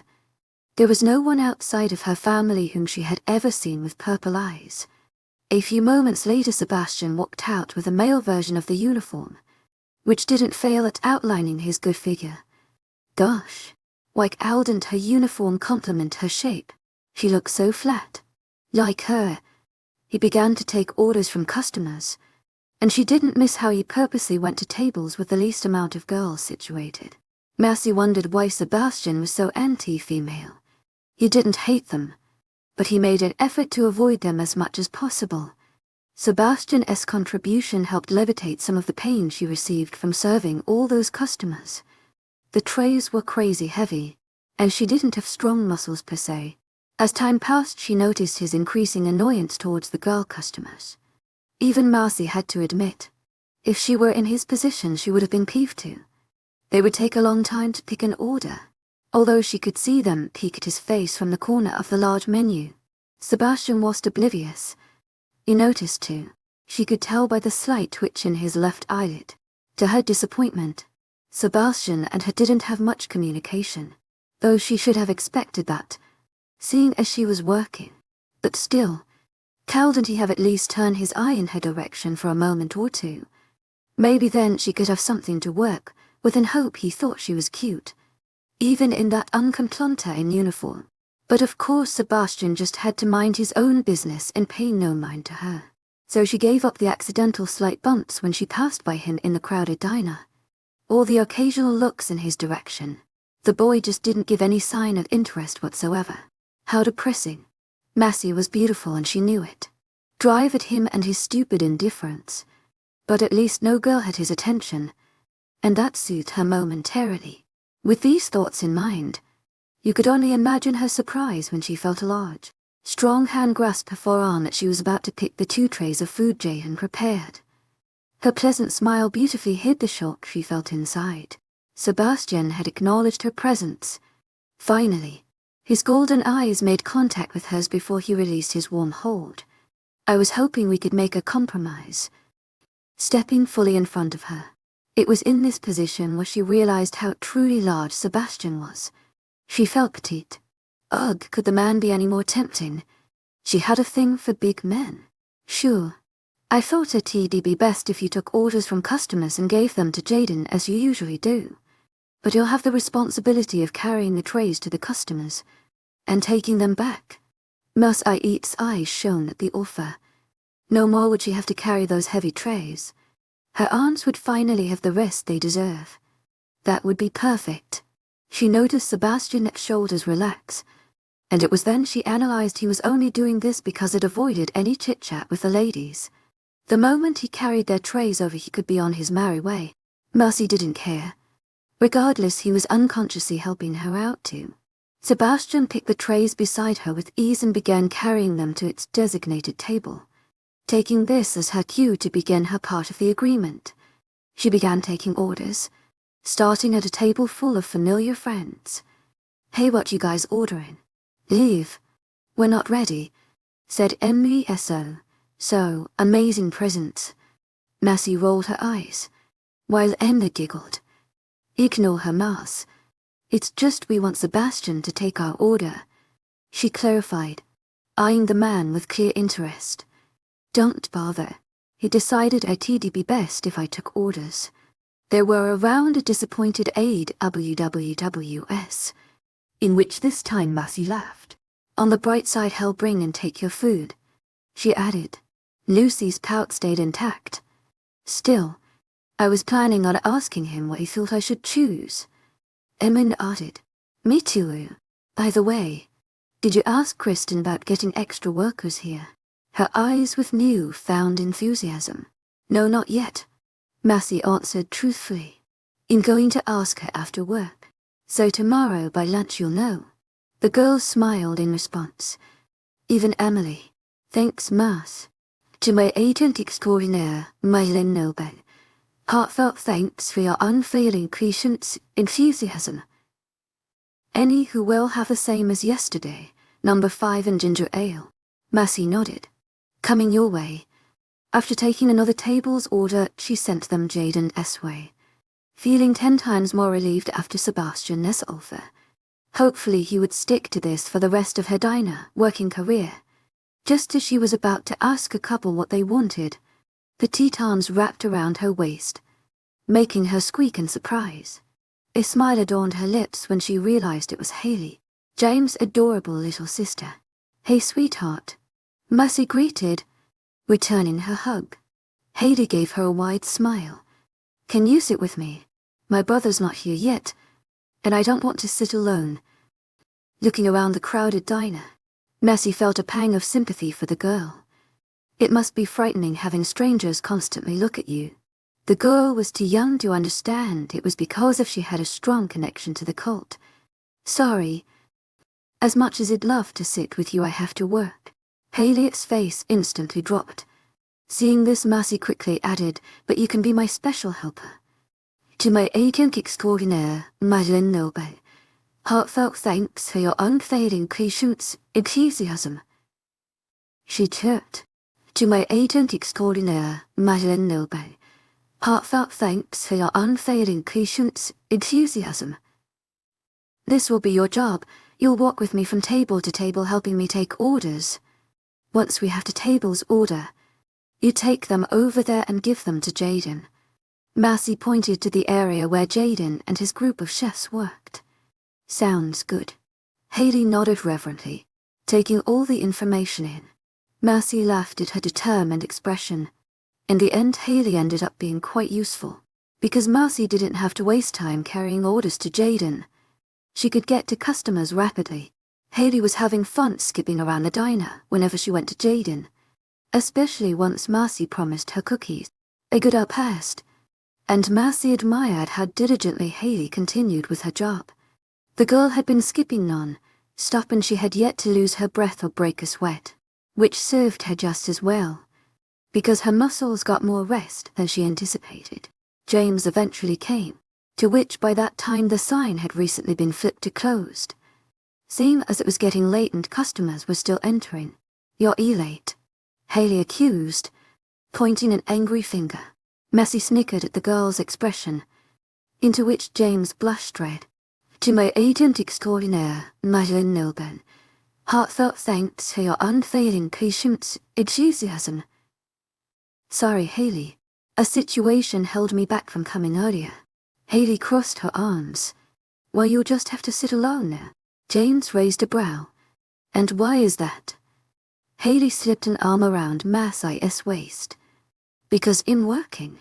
Massey needs me to send the papers to Jaden, she clarified, her previous determined expression returning. James laughed as Massey had earlier. It truly was a comical face. James looked up at Massey with a smile, arms raised in defense. Then I won't stop you ladies from doing what you got to do. He retreated to a booth nearby, whereas yesterday him and Kristen began to sneak looks at each other. Massey sighed. By Mass. See you in school tomorrow, said Emma, coming up to her to give her a farewell hug. And don't forget to ask Kristen about adding more workers, she added in a whisper. Massey shook her head at the girl's insistence. Don't worry. I got you, she assured. After hugging the rest of the girls aside from Emily, she quickly returned to her job now that there were fewer customers to get to.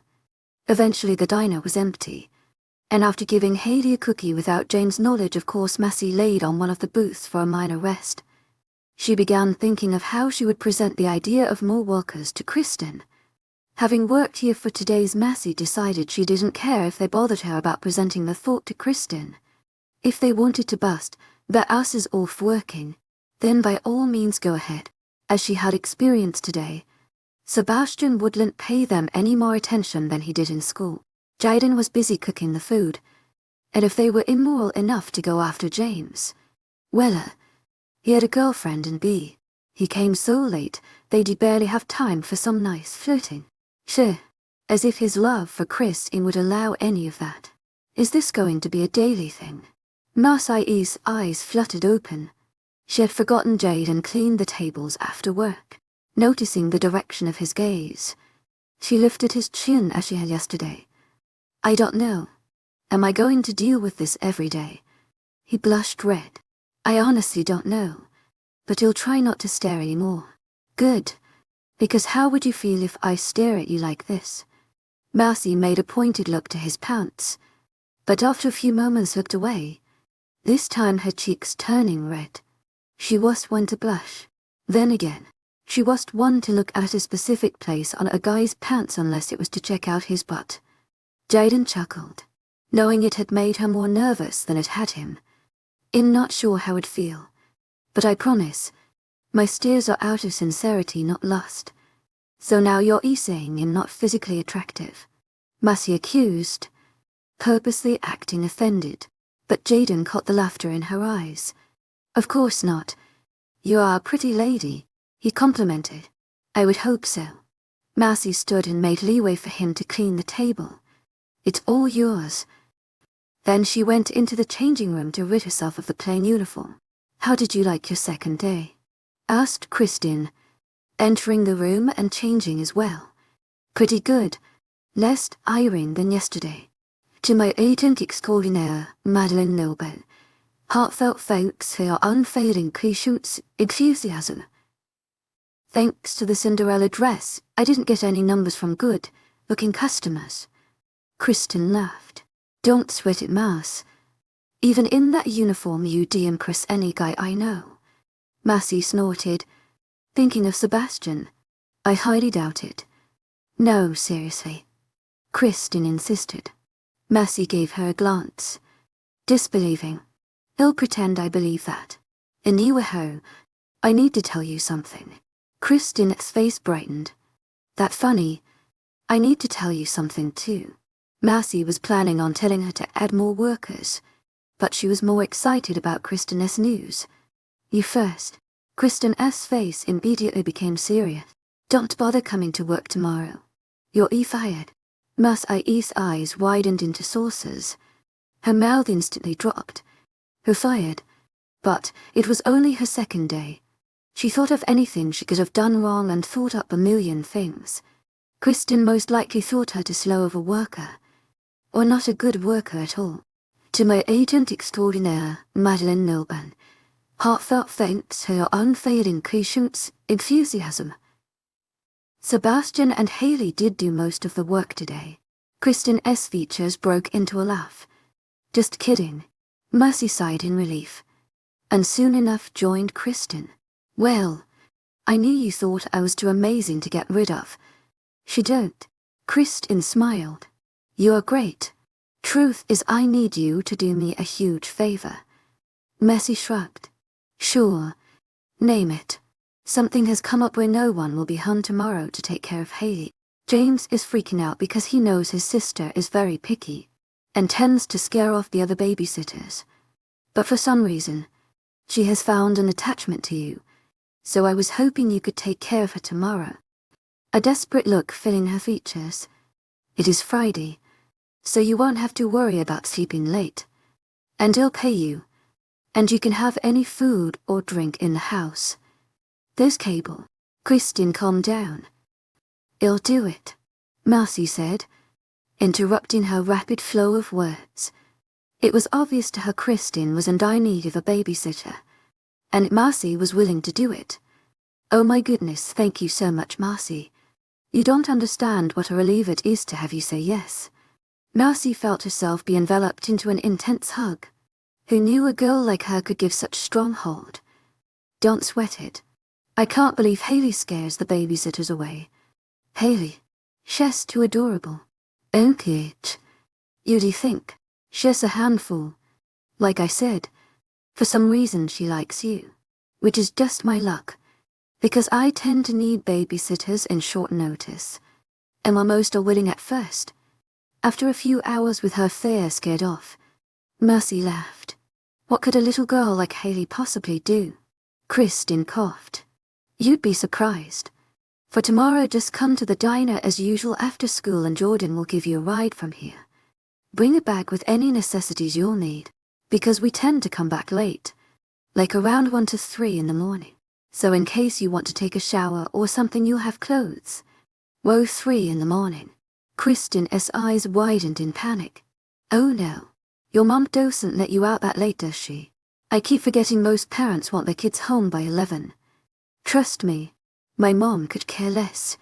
I've been out past that, she assured, recalling the occasions where she'd come from parties near 6A. I was just surprised you'd all be out so late. To my agent extraordinaire, Madeleine Noble, heartfelt thanks for your unfailing patience, enthusiasm. Kristin sighed in relief. Well, the place we're going to is far, and it doesn't help we're leaving late either. True that. I guess I'll bring my pajamas then. Will anyone else be in the house? No, just you and 𝐊𝐲. To my agent extraordinaire, Madeleine Noble, heartfelt thanks for your unfailing patience, enthusiasm. See you after school then. Marcy exited the room and waited near a window for her ride to come. Usually it was her mom, as her dad was the type to leave the house again once he got home from work. It was a full moon. Its glow kissed the trees as if they were her children, giving them a majestic appeal. Sebastian's figure suddenly stopped near her. He was reviewing a staple sheet of paper. Hey, handsome, she greeted flirtatiously. Without looking up, he addressed her. To my agent extraordinaire, Madeleine Noble, heartfelt thanks for your unfailing patience, enthusiasm. His deep voice sent waves down her spine. Sebastian acknowledged her with a nod and continued on his way. Marcy was about to pout in disappointment when suddenly he stopped. Swiveling on his heel, he watched her. With half of his face shadowed on this angle, he looked roguishly handsome. Thank you for helping me today. Marcy beamed. You're welcome. Wanting more conversation, she said. It's such an ice night out, isn't it? Perfect for walking. A nice night equated to being safe. It might just be her imagination, but it sounded like he was warning her. Dark Falls is a very safe town. I've taken a stroll late at night and nothing's happened to me. His eyes glinted with something feral. Be careful. To my agent extraordinaire, Madeleine Noble, heartfelt thanks for your unfailing patience, enthusiasm. You might find that what you want may not always be what you asked for. Then, without waiting for a response, he left. Marcy pouted, semi-disappointed, but at least he had said her name, and not completely dismiss her when she had caught him handsome and started conversation. That meant he didn't mind talking to her. Right. She wondered what he meant by saying those things. It was so vague she didn't know what to make of it. Either way, she began to think that as days passed she was having more strings that connected her to the cult, and this made her very happy. 11 Cinnamon. After taking a shower, Marcy dressed in the comfortable attire of long pajama pants and a tank top. The moment she came home, she informed her mom of the babysitting job she was taking up tomorrow. As expected, her mother shrugged and said, sure. Marcy loved the trust her mother gave her, and really, she had no reason not to. She was 18 and still a virgin, which based on certain schools she's been to is a humongous feat. She's never taken drugs, and although she had a little love for alcohol, she never got so drunk she made a fool of herself. Most of the bad reports she received were from school, and none because she was failing. Only the usual overly talkative and disruptive behavior. but Marcy always convinced her mom it was their way of saying she actively participated. After putting on some comfortable shoes, Marcy silently descended the stairs and snuck out through the back door near the kitchen. Once outside, she smiled, giddy with excitement. She was planning on going to the park again in hopes of seeing Cinnamon. As before, the streets were eerily quiet and solitary, completely different from any previous town she had been to, where there were always cars driving regardless of it being the middle of the night. When she reached the park, she immediately saw his large figure, laying at the very edge of the park, only a few steps from the forest. Upon seeing her near, Cinnamon stood tall and powerful on his forehinds, his amber eyes watching. "Miss me?" Laying beside him, he stared at her. "None. I thought as much." When he remained standing, Marcy pat his side. "Sit down. You're blocking the view of the moon." The wolf silently complied and snuggled near her form, bringing a comforting warmth. Marcy smiled. "Guess what? I got a job at the famous Dark Falls Diner. Every girl in school is impressed, and crazy jealousy, as all the hot guys in school work there, including my crush." The wolf barked, as if asking who. "Sebastian. You have to see him, 𝐖𝐨𝐥𝐼𝐬 𝐑𝐞𝐝𝐬 thanks for your unfailing enthusiasm. And big. Just my type." The wolf made the same comical noise he had last time she had come and busted her ass on the ground, which sounded suspiciously akin to laughter. Marcy cupped her hands around his snout, forcing him to face her. Her eyes narrowed. "That's not funny." Cinnamon bared his teeth, releasing her hold. Giving up, she opted to examine his canines. "These are some big poppers," she murmured, skimming her index finger past the top row. She could only imagine the damage his teeth could do. The thought of Cinnamon being part human crossed her mind as her fingers finished inspecting. She's been spending time with a wild animal who has had countless opportunities to harm her, and yet here she was, alive and well with no bites, scratches or scars. Her eyes locked with his as the idea ran through her head, and to be quite honest, she didn't think it was too unrealistic. Cinnamon put his head on her chest. She caressed his fur, feeling the thick, dry texture. "Someone needs to use conditioner." He gave an annoyed growl. She only laughed. "I have bad news, for you anyway. I won't be coming tomorrow. I'm gonna babysit Haley." After not getting a satisfactory reaction from him, Marcy huffed. "Oh, so now you're gonna pretend you don't care. Everyone misses me if they don't get a taste of me daily. It's no coincidence I'm the only girl Haley finds favorable. I'm a naturally lovable person." Cinnamon yawned and blinked at her, as if to say, "Really? Trust me, you'll definitely shed a tear at my absence." Feeling it was getting too late, Marcy stood and wiped the dirt off her pajama pants. "I need to get my beauty sleep before I see Sebastian tomorrow." "Bye, Cinnamon." She gave him a farewell kiss and turned to leave, but not before hearing a surprised yelp. Marcy turned, a sly smile slowly forming. "Oh, my Cinnamon, don't tell me that was your first kiss." The wolf barked. "Disagree." Marcy snorted. "Worst liar ever." LTLTETT. 5 hours and 36 minutes of sleep was not enough for Marcy Wilton. Yes, she had done the math. As fun as going to the park in the middle of the night to visit an intelligent wolf was, she was beginning to notice its cons. Firstly, she had not gotten enough sleep, so her eyes were puffy during all of first period. Thanks to the lack of cute boys in that class, she didn't mind the physical setback, but could you blame her for always wanting to look her best? Second, she had not realized she picked her dark shirt when she had dressed this morning. All she remembered thinking was how comfortable it felt, but in her stupor she didn't realize it was because it was fairly oversized. If only she hadn't been as lazy when she opened her moving box and realized her father's shirt was included with her wardrobe. Of course, she just had to put it in her drawer rather than taking the walk and carrying it to her parents' room. Lesson learned. Marcy sighed. So much for fashionable Friday. She would just have to pretend she intended to look bon my.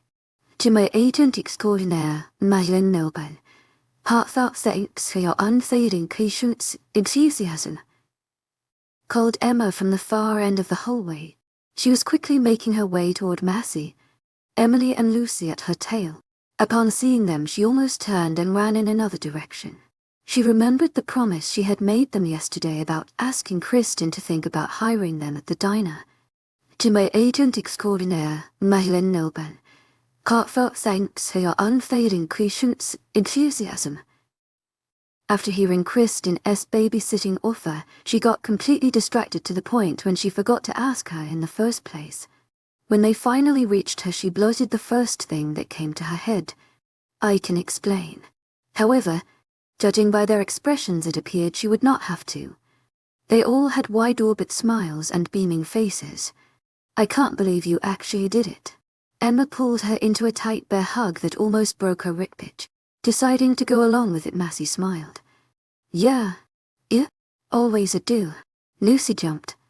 𝐿𝐤𝐼𝐴𝐺𝐸 heartfelt thanks for your unfading patience, enthusiasm.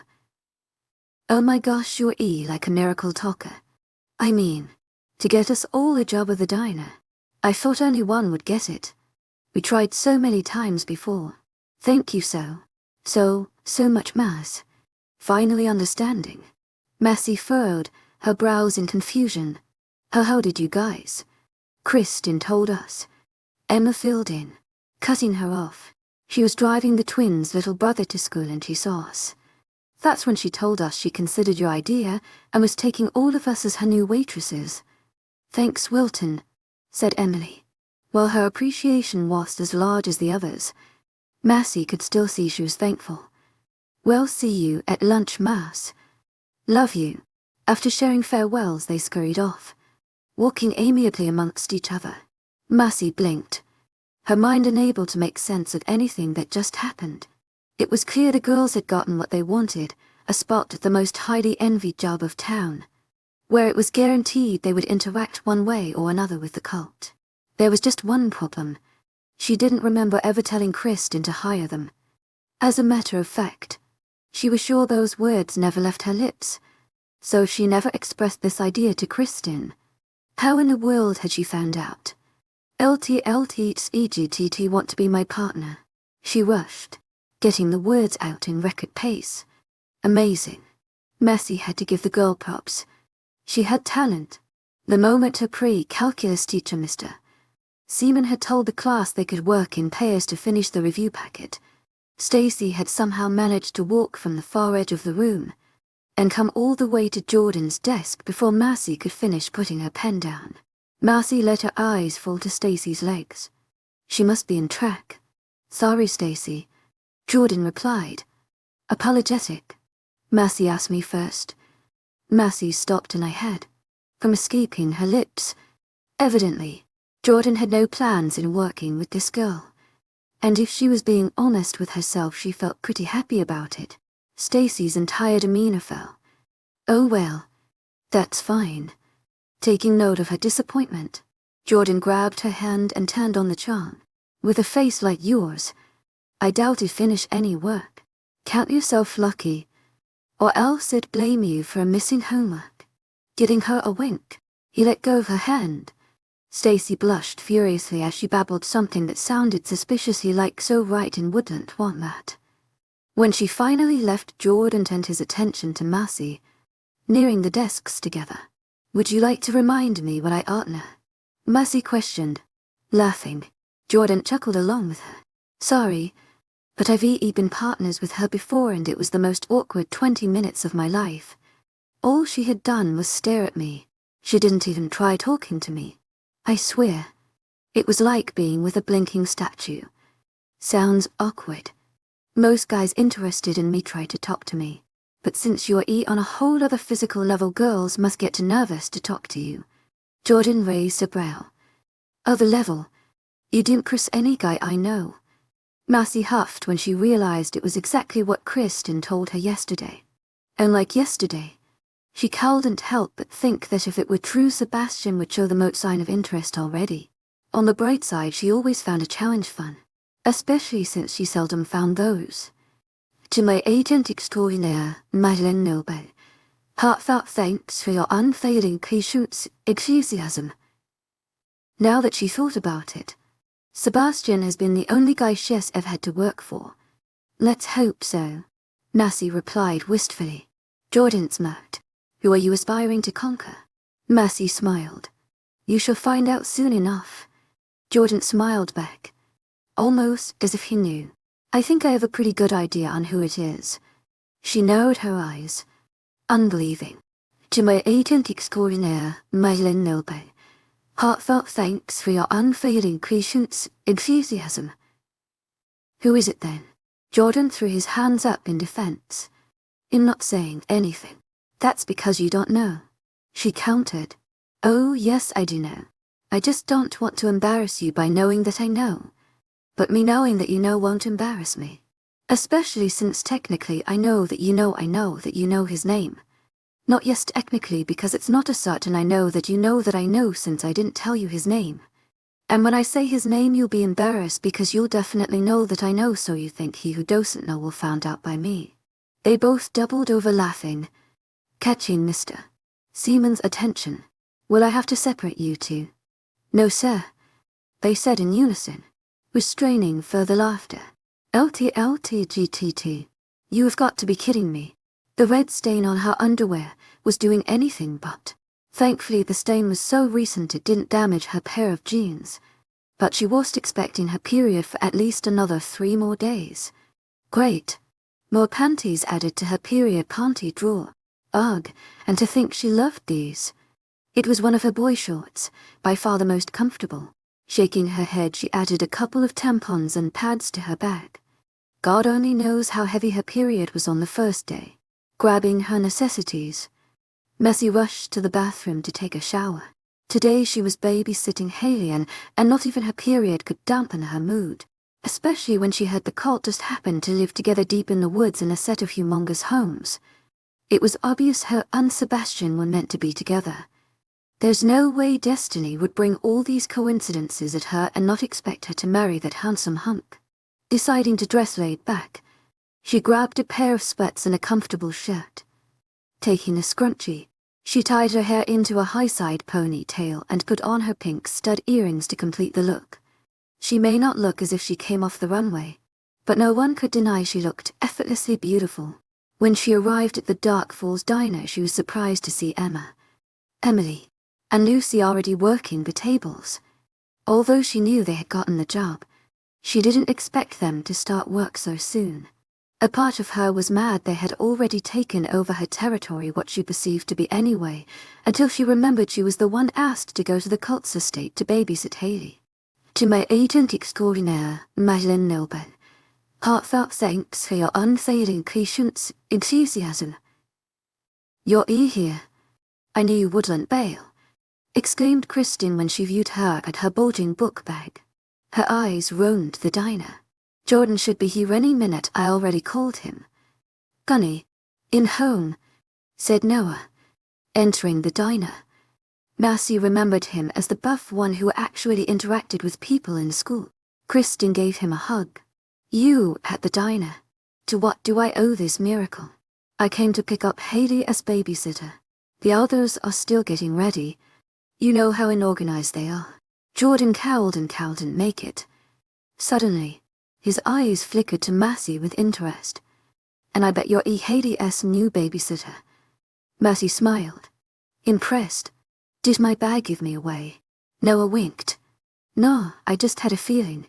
Kristin bumped his shoulder off the comment. Warning. After you, princess. Opening the diner's door with a charming smile, Kristin rolled her eyes. To my 𝐿𝐷𝐸𝐻𝐿𝐷𝐸𝐻𝐿 𝐿𝐷𝐸𝐻𝐿. Heartfelt thanks for your unfailing patience, enthusiasm. My cousin is the biggest flirt. Wow, handsome and charming, Massey replied, feeling flattered. After being ignored by Sebastian, this felt pretty good. She pat his shoulder on her way out. You're on your merry way to impressing any girl I know. Noah chuckled and flashed her a beaming smile that surely made girls drool. That's just what I wanted to hear. 12 the pack, you're kidding. Nope. All seriousness here, affirmed Noah, making a turn. It's just, it doesn't make sense. 𝐊𝐤 is so adorable and sweet. How on earth did she manage to run away and different babysitters? They must have done something. When I was with her yesterday, she was all obedience. I'm sorry. I just can't believe she's that much of a hassle. Noah laughed. You'd be surprised what you're so called sweet and adorable 𝐊𝐤 puts them through. They never say it. But the wild look in their eyes and their rejection of ever babysitting her again makes it obvious they've been put through the shredder. Massey tilted her head thoughtfully. Could all Noah said about 𝐊𝐤 really be true? From what she gathered being with her at the diner, she didn't fit into any description he said thus far. Noah smirked and gave her a challenging glaze. What? I scared you already. Massey huffed, as if, to tell you the truth, all you've accomplished is bring my curiosity to a new level. I want to see the scary 𝐊𝐤 everyone speaks so fondly of. She replied. Noah grinned. Good. 'Cause I'd like you to stick around. Taking his words to heart, Massey's happy mood soared even higher. Could she get any luckier than this? So far she'd managed to get acquainted with all the cult boys in school, and now she was going to their private property. Through all this content, she still wondered why they lived in a separate part of town. More specifically, why a group of people lived away from everyone else. For the time being, Massey ignored the question and focused on the remaining day ahead.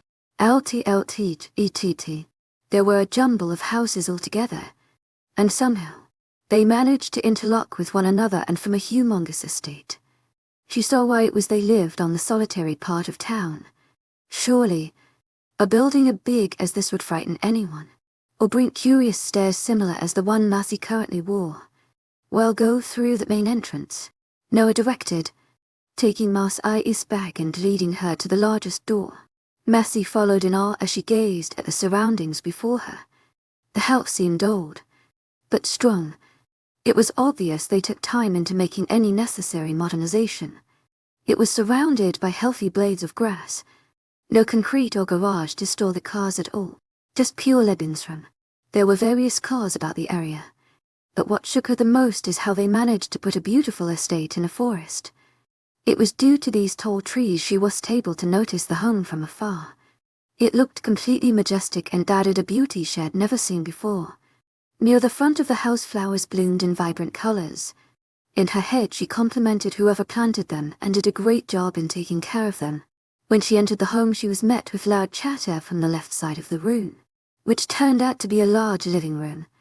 The first person she spotted was Sebastian, who at the moment was giving orders to a younger male. As if sensing her, his eyes snapped to her. Massey became mesmerized with his honey-colored eyes who bore into her with an emotion she was not familiarized with. Suddenly, the chatter and everyone around her seemed to freeze, almost as if someone had hit the pause button. A moment later, and they continued talking as they had before.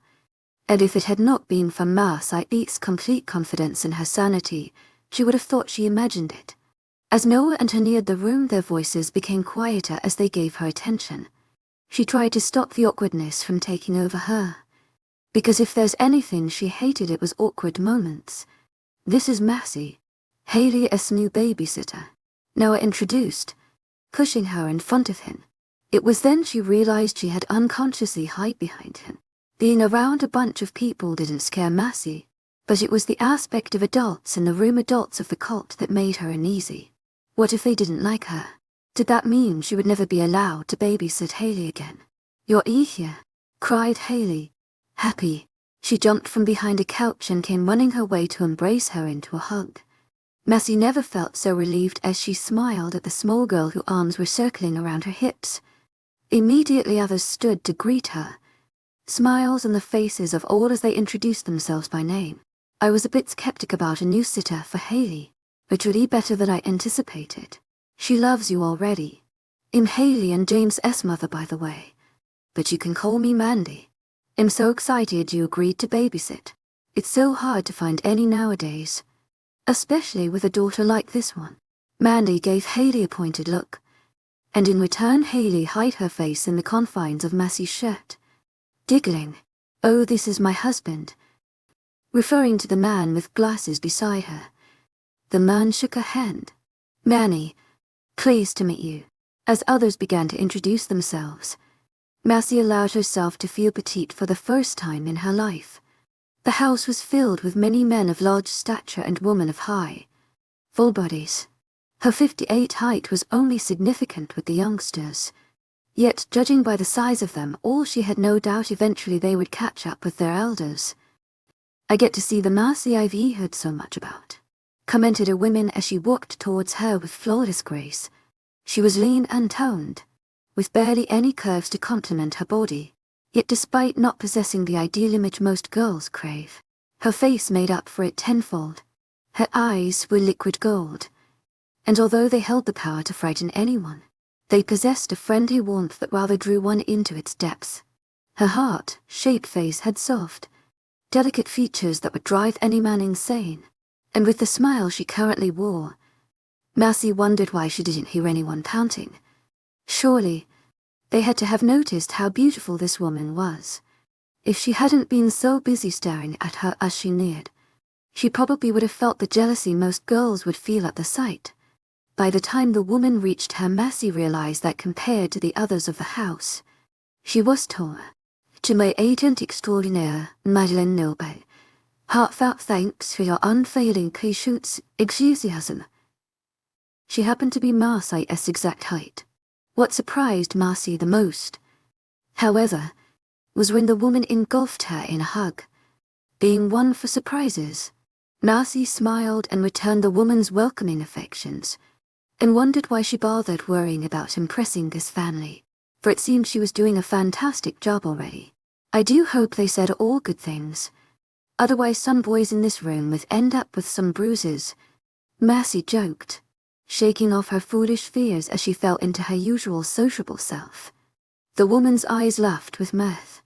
"India, Sebastian and Kristin's mother. I would introduce you to my husband, but he is busy doing some last-minute work before their trip." Massey's eyes widened at the information. She was a mother. The room laughed at her expression. Behind her, Noah whispered in her ear, "She does that all the time." She loved to hear compliments on how young she looks despite being in her early 40s. Massey glanced at her approvingly. "I hope when I'm in my 40s I look as young as you. I'm open to hearing your secret." A secret smile slipped on her face. "I assure you in time I most definitely will." Massey wondered what exactly she meant, but before she could ponder this, she was immediately bombarded with questions. "How old are you, darling?" "Turning 18 soon," asked Mandy, with clear interest. Her husband put an arm around his wife's shoulder. Massey didn't miss the warning squeeze. "Yes, in about 2 weeks. Being so new in town, you must not have a boyfriend. Am I right?" questioned Mia, her eyes hopeful.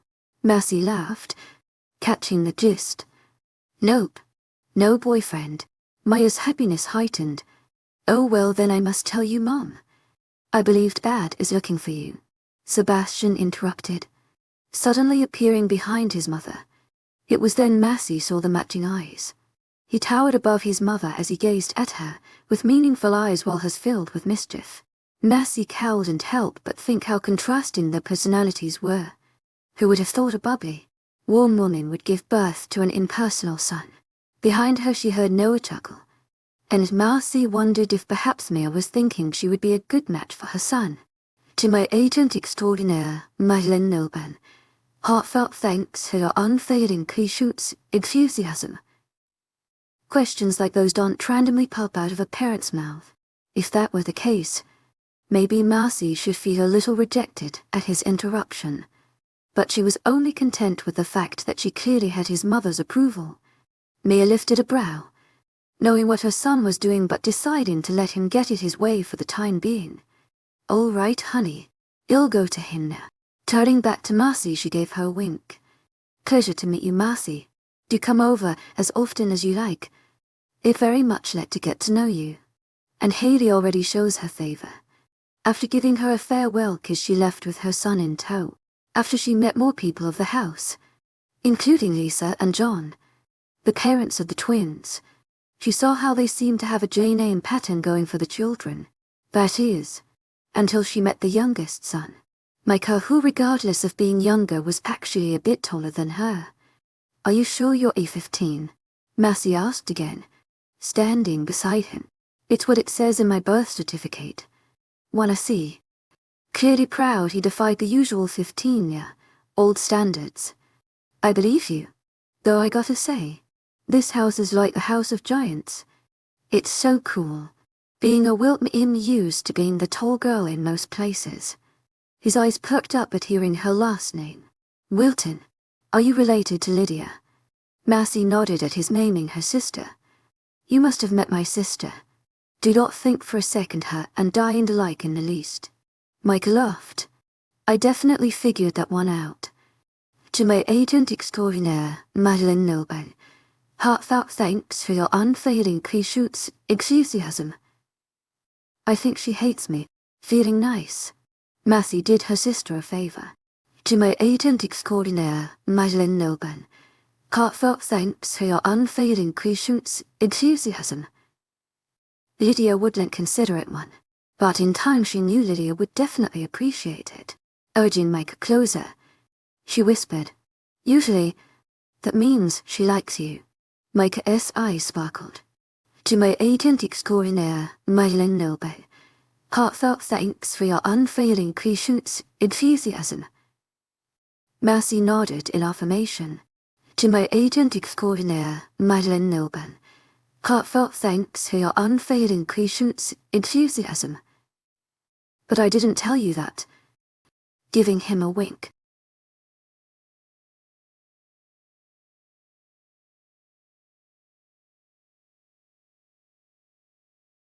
Babysitting 𝐿𝐲. I am so serious right now. Massey replied, staring at the sparks. Noah and his father could best be described by the like father like son ideology. As a matter of fact, they abused it. If Noah ever wondered how he would look in the future, he need only look at his dad, because it was clear all his genes came from him. His father was thick and buff, the type of guys you would expect to bend steel with the edge of his pinky. Michael, as he was called, could totally pass for a boxer. What do you think, Noah? Should we consider the acting career? Questioned his father, but Massey could see the hilarity in his eyes. Massey joined them in their laughter. You hear them. Even their laughter has the same obnoxiousness. Pointed out Samantha Nantano's mother, which made Massey laugh even harder as she realized it was true. Samantha, unlike her husband and son, had a no-nonsense attitude. Massey marveled at how well she and Michael proved the whole opposites attract. Her keen eyes reminded Massey that she was Sebastian's aunt. The reason why Kristen had called Noah her cousin earlier at the diner. She wondered if everyone in the household was related, which would explain why they all lived together. Time to go. The voice was deep and clear. Massey turned to see whose voice could be full of such authority. When she saw him, there was no need for introductions. Just by looking at him she already knew who he was. His tall stance and proud shoulders were unmistakable. It was Sebastian's father, and he was every bit as handsome and extraordinary as she expected him to be. A handsome father and a beautiful mother. It's no wonder Sebastian is so gorgeous. You heard Papa 𝐿𝐲. Let's go, said Jordan, leading a large group of boys at the front door. Massey wondered where they had all come from. Surely she had not seen any of them when she entered the house. How many other people live here who I didn't meet? Apparently many, for it seemed adult. Teens and children alike appeared out of different corners of the house and went outside. Massey asked herself 3 things. 1. How the heck did they fit in the house? 2. How did they all hear Papa 𝐿𝐲's command? And 3. Was 𝐿𝐲 really his name? It sounded like a dinosaur. To my agent extraordinaire, Madeline Noble. Heartfelt thanks for your unfailing enthusiasm. Papa 𝐿𝐲 seemed to feel her gaze on him and turned his attention to her. In a matter of few steps his long legs managed to cover a considerable distance. Hello, Massey. My wife has informed me of you. He took out his hand and Massey gladly shook it. As expected, it was strong and firm. My name is Samuel, but the young ones have a habit of calling me Papa 𝐿𝐲. You may call me either. Pleased to meet you. Massey smiled widely in return. She couldn't help but notice how much his son inherited father. The monotone voice, his controlled movements, and of course those legendary pieces of gold. I'm happy to finally meet Sebastian's dad. He inherited a lot of things from you. The corners of his lips quirked upwards at seeing her bright smile. All good things, I'm sure. Don't flatter yourself, honey, said Mia. Overhearing their conversation, she came up beside her husband and gave him a chaste kiss on the cheek. Massey noticed his eyes soften at the view of his wife. Oh yeah, she's got him wrapped tight. Samuel quirked a brow. And that means? Mia giggled. Not all of your traits are great. She turned her attention to Massey. You'll need more than the average Hannah to break that ice. She clarified, referring to her son. His father was exactly the same when I met him. And to think he actually hated me before I even spoke a word to him. With her curiosity piqued, Massey asked, how did you two fall in love then? Oh, it's the funniest thing, I must tell you. Her husband sighed Mia. Yet Massey could see a hint of blush on his cheeks. Clearly, this was not one of his preferred topics. However, the story is much too long to tell you now, but he'll definitely make time to tell you. And who knows, maybe you'll talk some more to my Sebby. My son is very handsome. Is he not? Massey laughed. Yup, she was completely certain Mia wanted her and Sebastian together. She wondered what on earth she had done to make Mia think so highly of her in such a short amount of time. Everyone is ready, informed Sebastian. He was at the front entrance of the house, wearing loose faded jeans and a top that did wonderful things to his biceps. Oh, where has the oxygen left? Very well. Samuel gave her a farewell nod and left for the door, while his wife gave her a kiss on the cheek and a wink before closing the door behind her, leaving Marcy alone with only James 8 here, old sister as company. Massey sighed. Content. She turned to the couch, where the brown-haired girl lounged patiently. Time to see how scary the little angel could be. 𝐿𝐷𝐷𝐷𝐷𝐷. Haley giggled as she watched the potato skin fall on the counter as Massey peeled the vegetable. It was obvious Massey had no great experience when it came to peeling. Well, everything. As she looked at the counter, she joined Haley, noticing there was probably more potato than the skin itself. I think we'll be needing more potatoes for our French fries, commented Massey, astonished at how a potato that was larger than her hand ended up being half its original size. Do you cook often? Haley questioned, grabbing a couple more potatoes.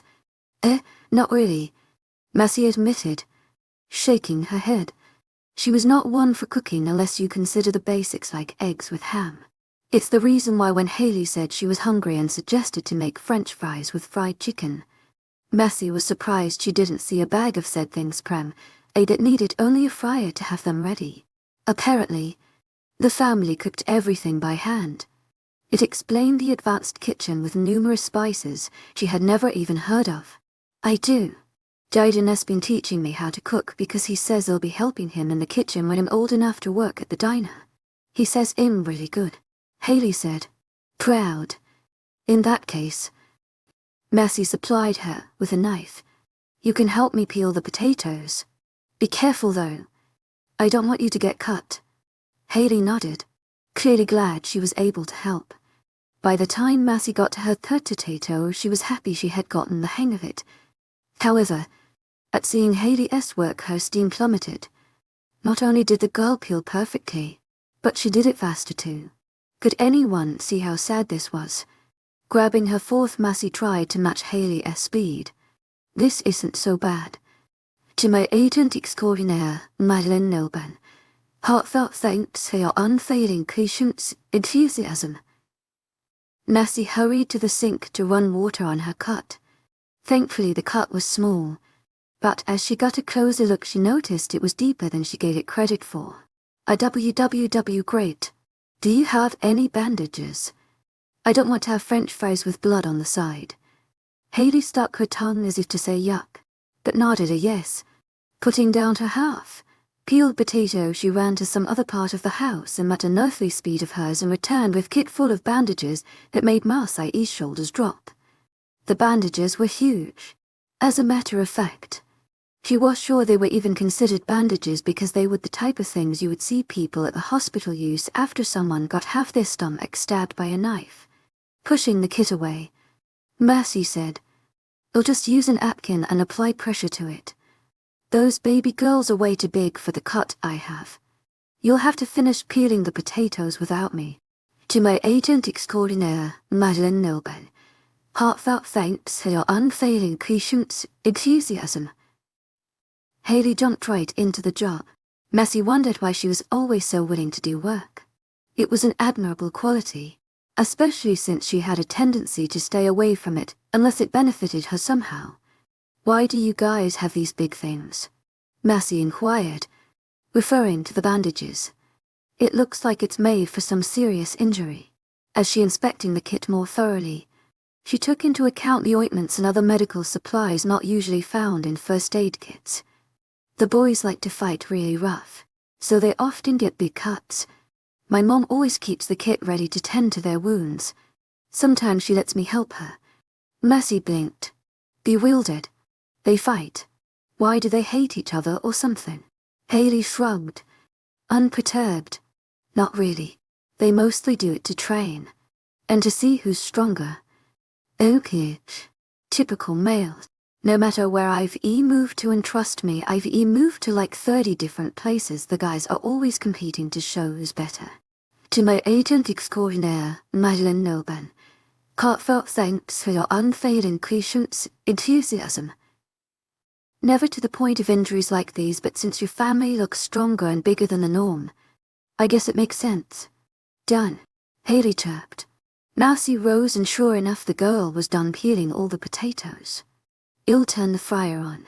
Mercy plugged the electrical fryer and turned the heat to a reasonable temperature. "Okay, throw em in." Haley looked at the fryer. "I think we should wait until the oil heats up." Feeling rather stupid, Mercy agreed.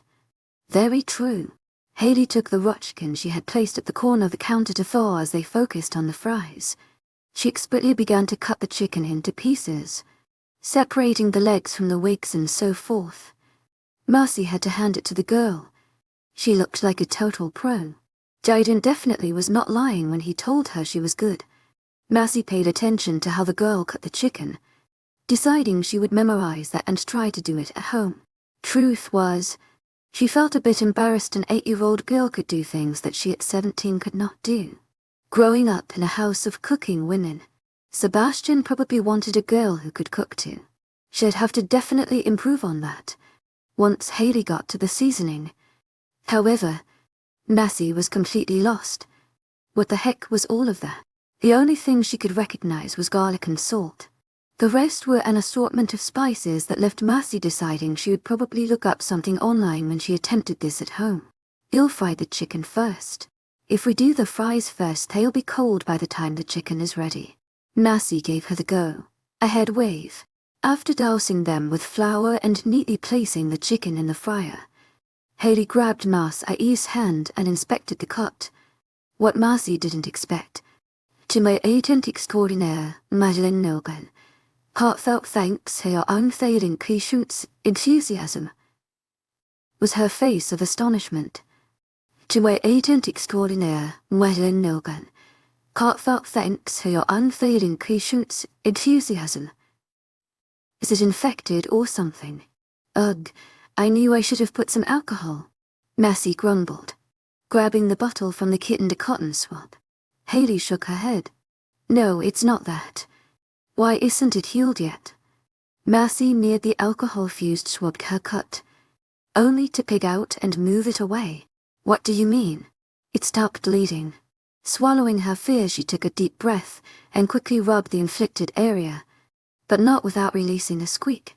"When I get hurt, usually the cut is gone in a few minutes. That's because you're young. As people get older, things get harder to heal. So I've heard." Tom Haley replied, pensive. "You better go check on that fried chicken.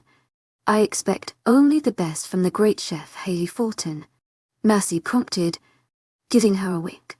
Hayley stood straighter and gave her a big smile. Right on. 𝐿𝐷𝐿TGTTT. The food ended up tasting better than any fast food place she had ever ordered from. The girl had talent. It was no wonder Jaden was taking her under his wing. After eating, the girls entertained themselves watching movies. They first watched a romantic movie Hayley said the adults saw, but she hadn't had the opportunity to see because it was her bedtime. However, when the movie got to suggestive parts where Narcy knew it was going to lead to something an 8-year-old should definitely not see, she played the bored role and suggested a PG-rated movie. Poor Hayley. If only she knew they purposely played it after her bedtime. To my agent 𝐿𝐷𝐿 𝐬𝐻𝐿𝐬. Heartfelt thanks for your unfailing enthusiasm.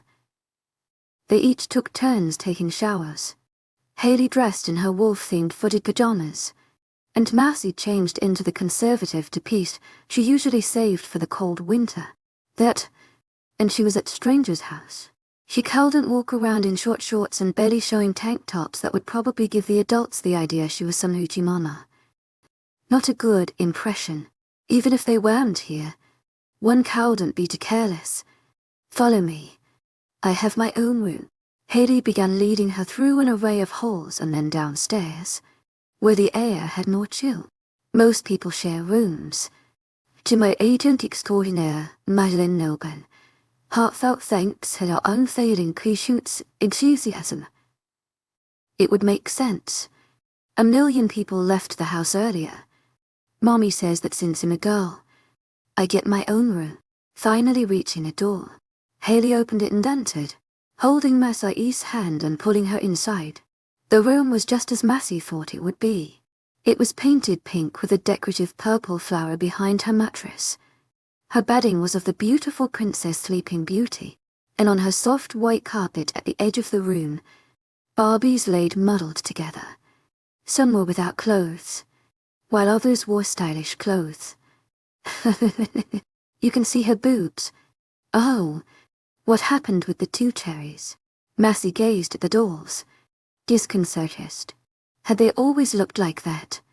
Now that she thought of it, it was her who had added the obvious woman traits with a marker on her Barbie's chest after seeing her mom come out the shower without a towel. I left it in my room, she had said, shrinebbing from behind her. She remembered being 5 when that happened. Do you need to sleep with the light on? Hayley asked. Marcy giggled and ushered the young one to the bed. No, I never needed one. Even when I was younger. For some reason the dark never scared me.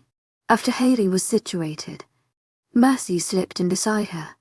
Good night, Marcy. Hayley gave her a strong hug, bringing a smile on Marcy's face. Just as she had expected, Hayley was every bit as sweet throughout the entire day.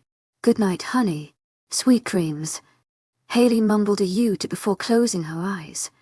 To Marcy's surprise, the little one knocked out much quicker than she expected her to. Usually they took centuries to sleep. She remembered how Lydia was at that age. Marcy felt herself relax with the soothing warmth oozing off of Hayley. After today she felt more at ease about the place, and hoped she would be babysitting Hayley more often. The girl was an amazing cook and she secretly hoped to learn some tricks from her.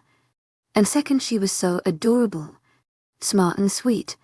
It proved wrong everything everyone had said about her, which made her wonder what it was that scared all the previous sitters off. Either way, it gave her the opportunity she had now, and she was glad for that. I get to see the Marcy I've heard so much about. Marcy pondered on what exactly they had told me and the rest of the family about her. After only knowing the cult for less than a month, she must have made an impression to have them speak to the elders about her. Not to mention she was offered a job at the famous Dark Force diner, and even became friends with the guys girls had been vying to be friends since preschool. Well, all except Sebastian, of course, but he would be catch up with the rest of them in due time. After she got through that cold exterior of his, she'd be lying if she said she didn't like a challenge. And Sebastian was exactly that. Nothing was holding her back. Even his mother was encouraging the relationship, something Marcy would fully take advantage of. But again, why her? Why was she given all of these opportunities while others had more difficulty? Finding no explanation, Mercy smirked. She was just that amazing. 14 guilty eyes. Mercy and Haley fell asleep, each cuddling to the other's form. Now 𝐿's arm was under Haley's neck, and the little girl's arm draped over 𝐿's waist. Their serene faces expressed only peace and comfort. This was how 𝐶hристin found them, and seeing them so she could not bring herself to wake Mercy at 5 a.m. And how are they all? Mandy gasped at seeing them so well situated. Looks like we found ourselves a permanent babysitter. She leaned against the cool wall and stifled a rising yawn, in debating whether I should wake her up or not. 𝐶hристin related, referring to Mercy, as if hearing her name. Mercy squirmed. Mandy waved a hand. No, let them sleep. Mercy brought all her stuff with her. She came prepared to sleep over.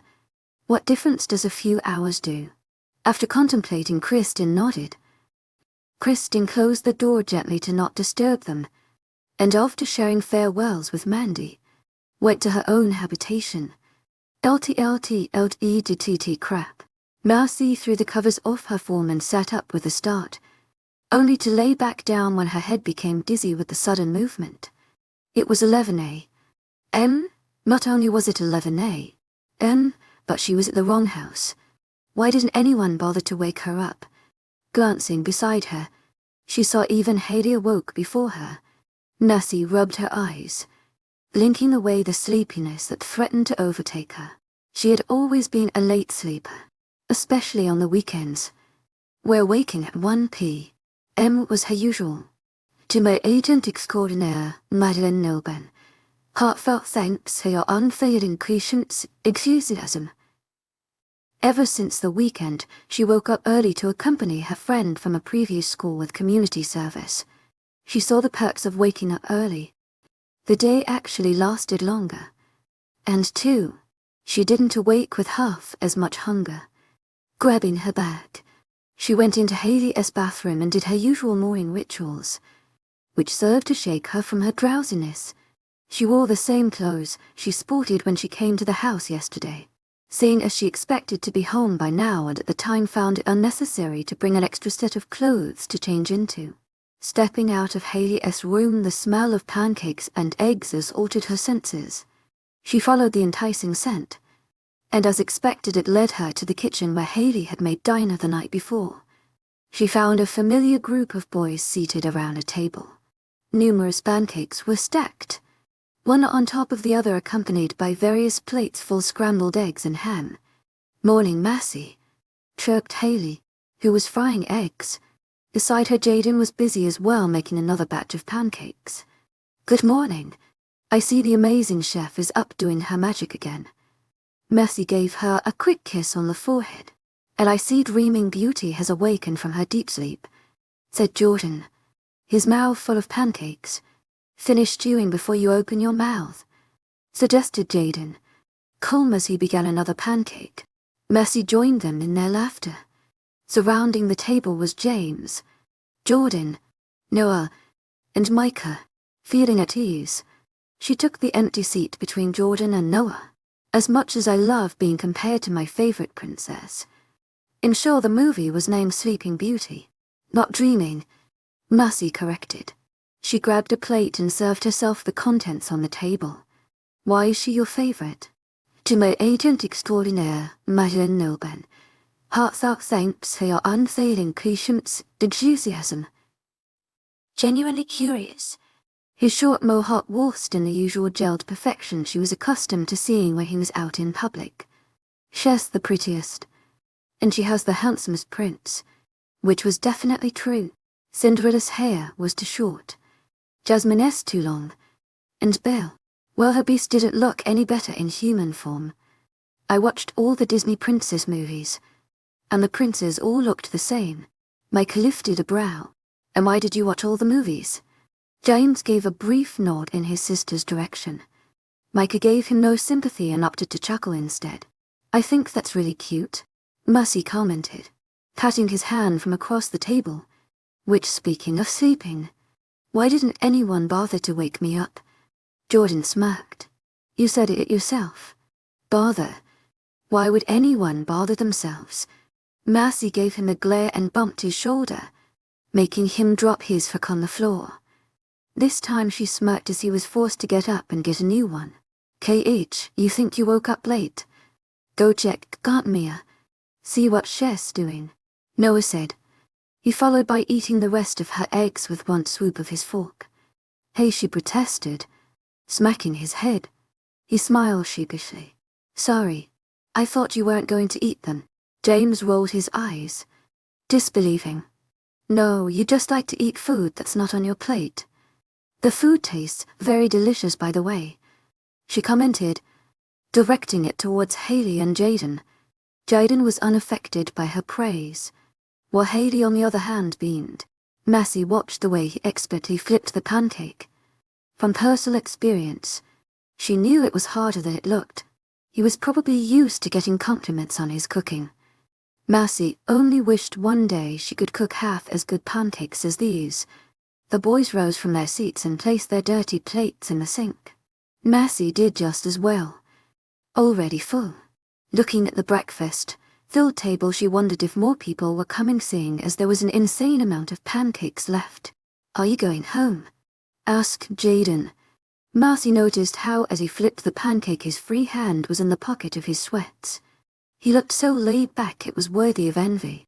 How on earth could someone look so at ease? She was great when it came to hiding her sadness or anger, but she could only hide it with indifference. Never ease. "Kicking me out already?" Marcy leaned against the counter and thought about the things she had to do today, which consisted of nothing, and nothing. Now that she thought about it, Dark Falls was like the usual town she lived in before. Weekends were the days reserved for parties, but here people were more conservative. "I was hoping you could do the dishes." He gave her a small smile, wide enough so that his dimples became visible. Marcy melted in his cuteness and found herself quickly saying, "No problem." Jaden nodded in appreciation and gave her some gloves. As Marcy did the dishes, more and more people started appearing. The little ones more specifically, who appeared big enough to be in middle school but turned out to be in elementary school. "Where are the girls?" Marcy questioned, curiosity getting the best of her. Aside from the aunts and uncles she met yesterday and of course Kristen and Haley, she had yet to see any other females. Before answering, Jaden's gaze rose to the ceiling. Pensive. When his eyes faced her, he had a smirk on his lips. Around, Kristen entered the busy kitchen and rolled her eyes at Jaden, having overheard the conversation. Too lazy to even answer a question, she shook her head, bemused. Jaden shrugged, not knowing what to say.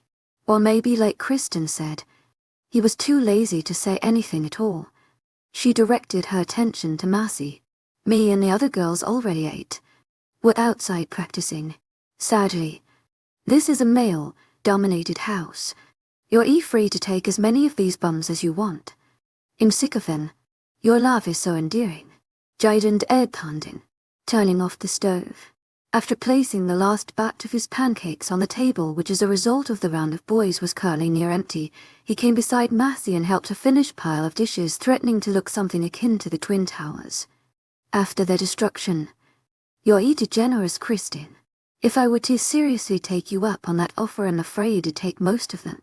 At sea, Jaden for cooking, James for studies, Noah for laughter, Jordan for fun, and Sebastian for a husband.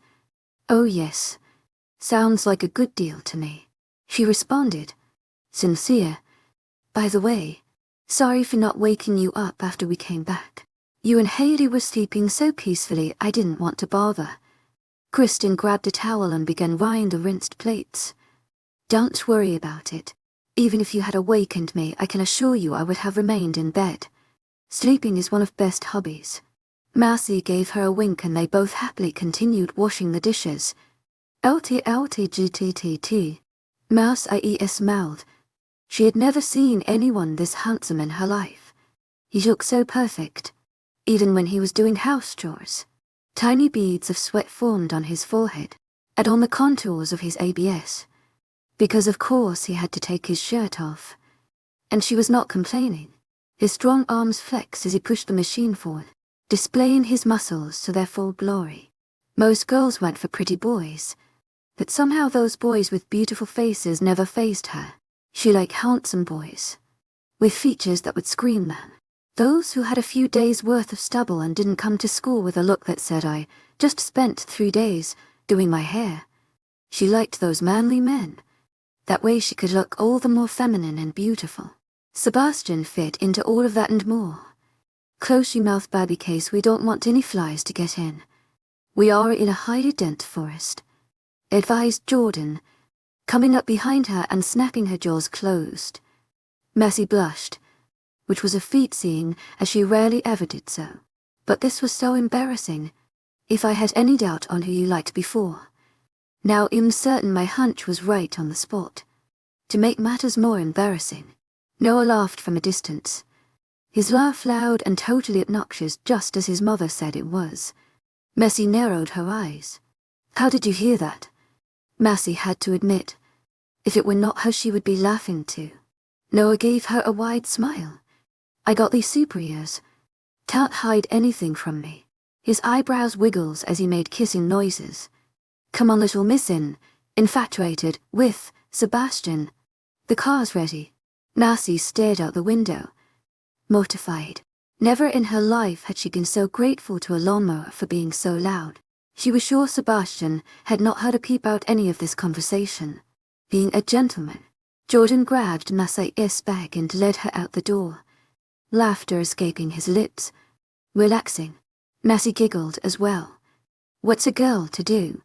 You take 15 hours to get your car from wherever you parked it." And �K𝐼𝐬 was left bored to stare out a window. Guilty as charged. Jordan threw the bag in the back seat and sat himself next to Noah in the front. Messie allowed herself to give Sebastian one last glance before she hopped in the back, never to see him in that perfect state of attire for who knows how long. To her surprise, Sebastian met her wondering eyes with a pair of his own. One thing you should know about Messie is her amazing eyesight. Every doctor said so. And perhaps it was because she rarely ever spent time watching television, surfing the net, or reading a book. This is the reason she didn't miss the little smirk that appeared on his ruby lips. Feeling another blush rise, she quickly hid herself in the car, well aware that Sebastian had heard every word of the conversation. 15 kissed twice. Messie and Sebastian sitting in a tree. 𝐾𝐼𝐳𝐬. First comes love, then comes Jordan. Messie smacked his head with her manicured right hand. Having returned home Saturday from the 𝐾𝐿's estate with more time than she cared to spare, she decided to distract herself with activities she usually went to the salon to do, one of them being her nails. Secretly, she did them because she imagined herself and Sebastian holding hands in the near future. Why not get ready for the role of the gorgeous girlfriend now? Jordan snickered at her annoyance, and replied with something he knew would get her even more worked up. "I hope you know Sebastian is aware of your 𝐊𝐲𝐻𝐬 yesterday. And it's not because Noah opened his mouth to the entire family during dinner." Messie's eyes widened like saucers. "No way. In front of everyone." Messie covered her face with her hands. Mortified duck. Noah and his big mouth. Now the entire family probably thought she was crazy for Sebastian, which now that she thought about it was not far from the truth. But still, Jordan pat her shoulder for comfort. "Don't worry." Everyone thought it was adorable, especially Mia. She was really happy. Needless to say, she really likes you. Messie found it in herself to give a slight smile despite everything. Nevertheless, she doubted she could ever step a foot into that house anytime soon. She hoped they were the type of people that forgot things easily. What did Sebastian say? Feeling curious of his response. She had already known Sebastian heard every bit of her window encounter by the slight smirk he wore just before she entered the car. But she wondered what he said after hearing Noah's proclamation. "I know." Messie rolled her eyes. A typical Sebastian response. How did I not assume he would say something with 2 words? Jordan gave her a kiss on the cheek. "That, my friend, is a good luck kiss. You'll need it if you'll be going after him." He joked, shaking his head as if to said she was doing Mission Impossible. Messie sighed.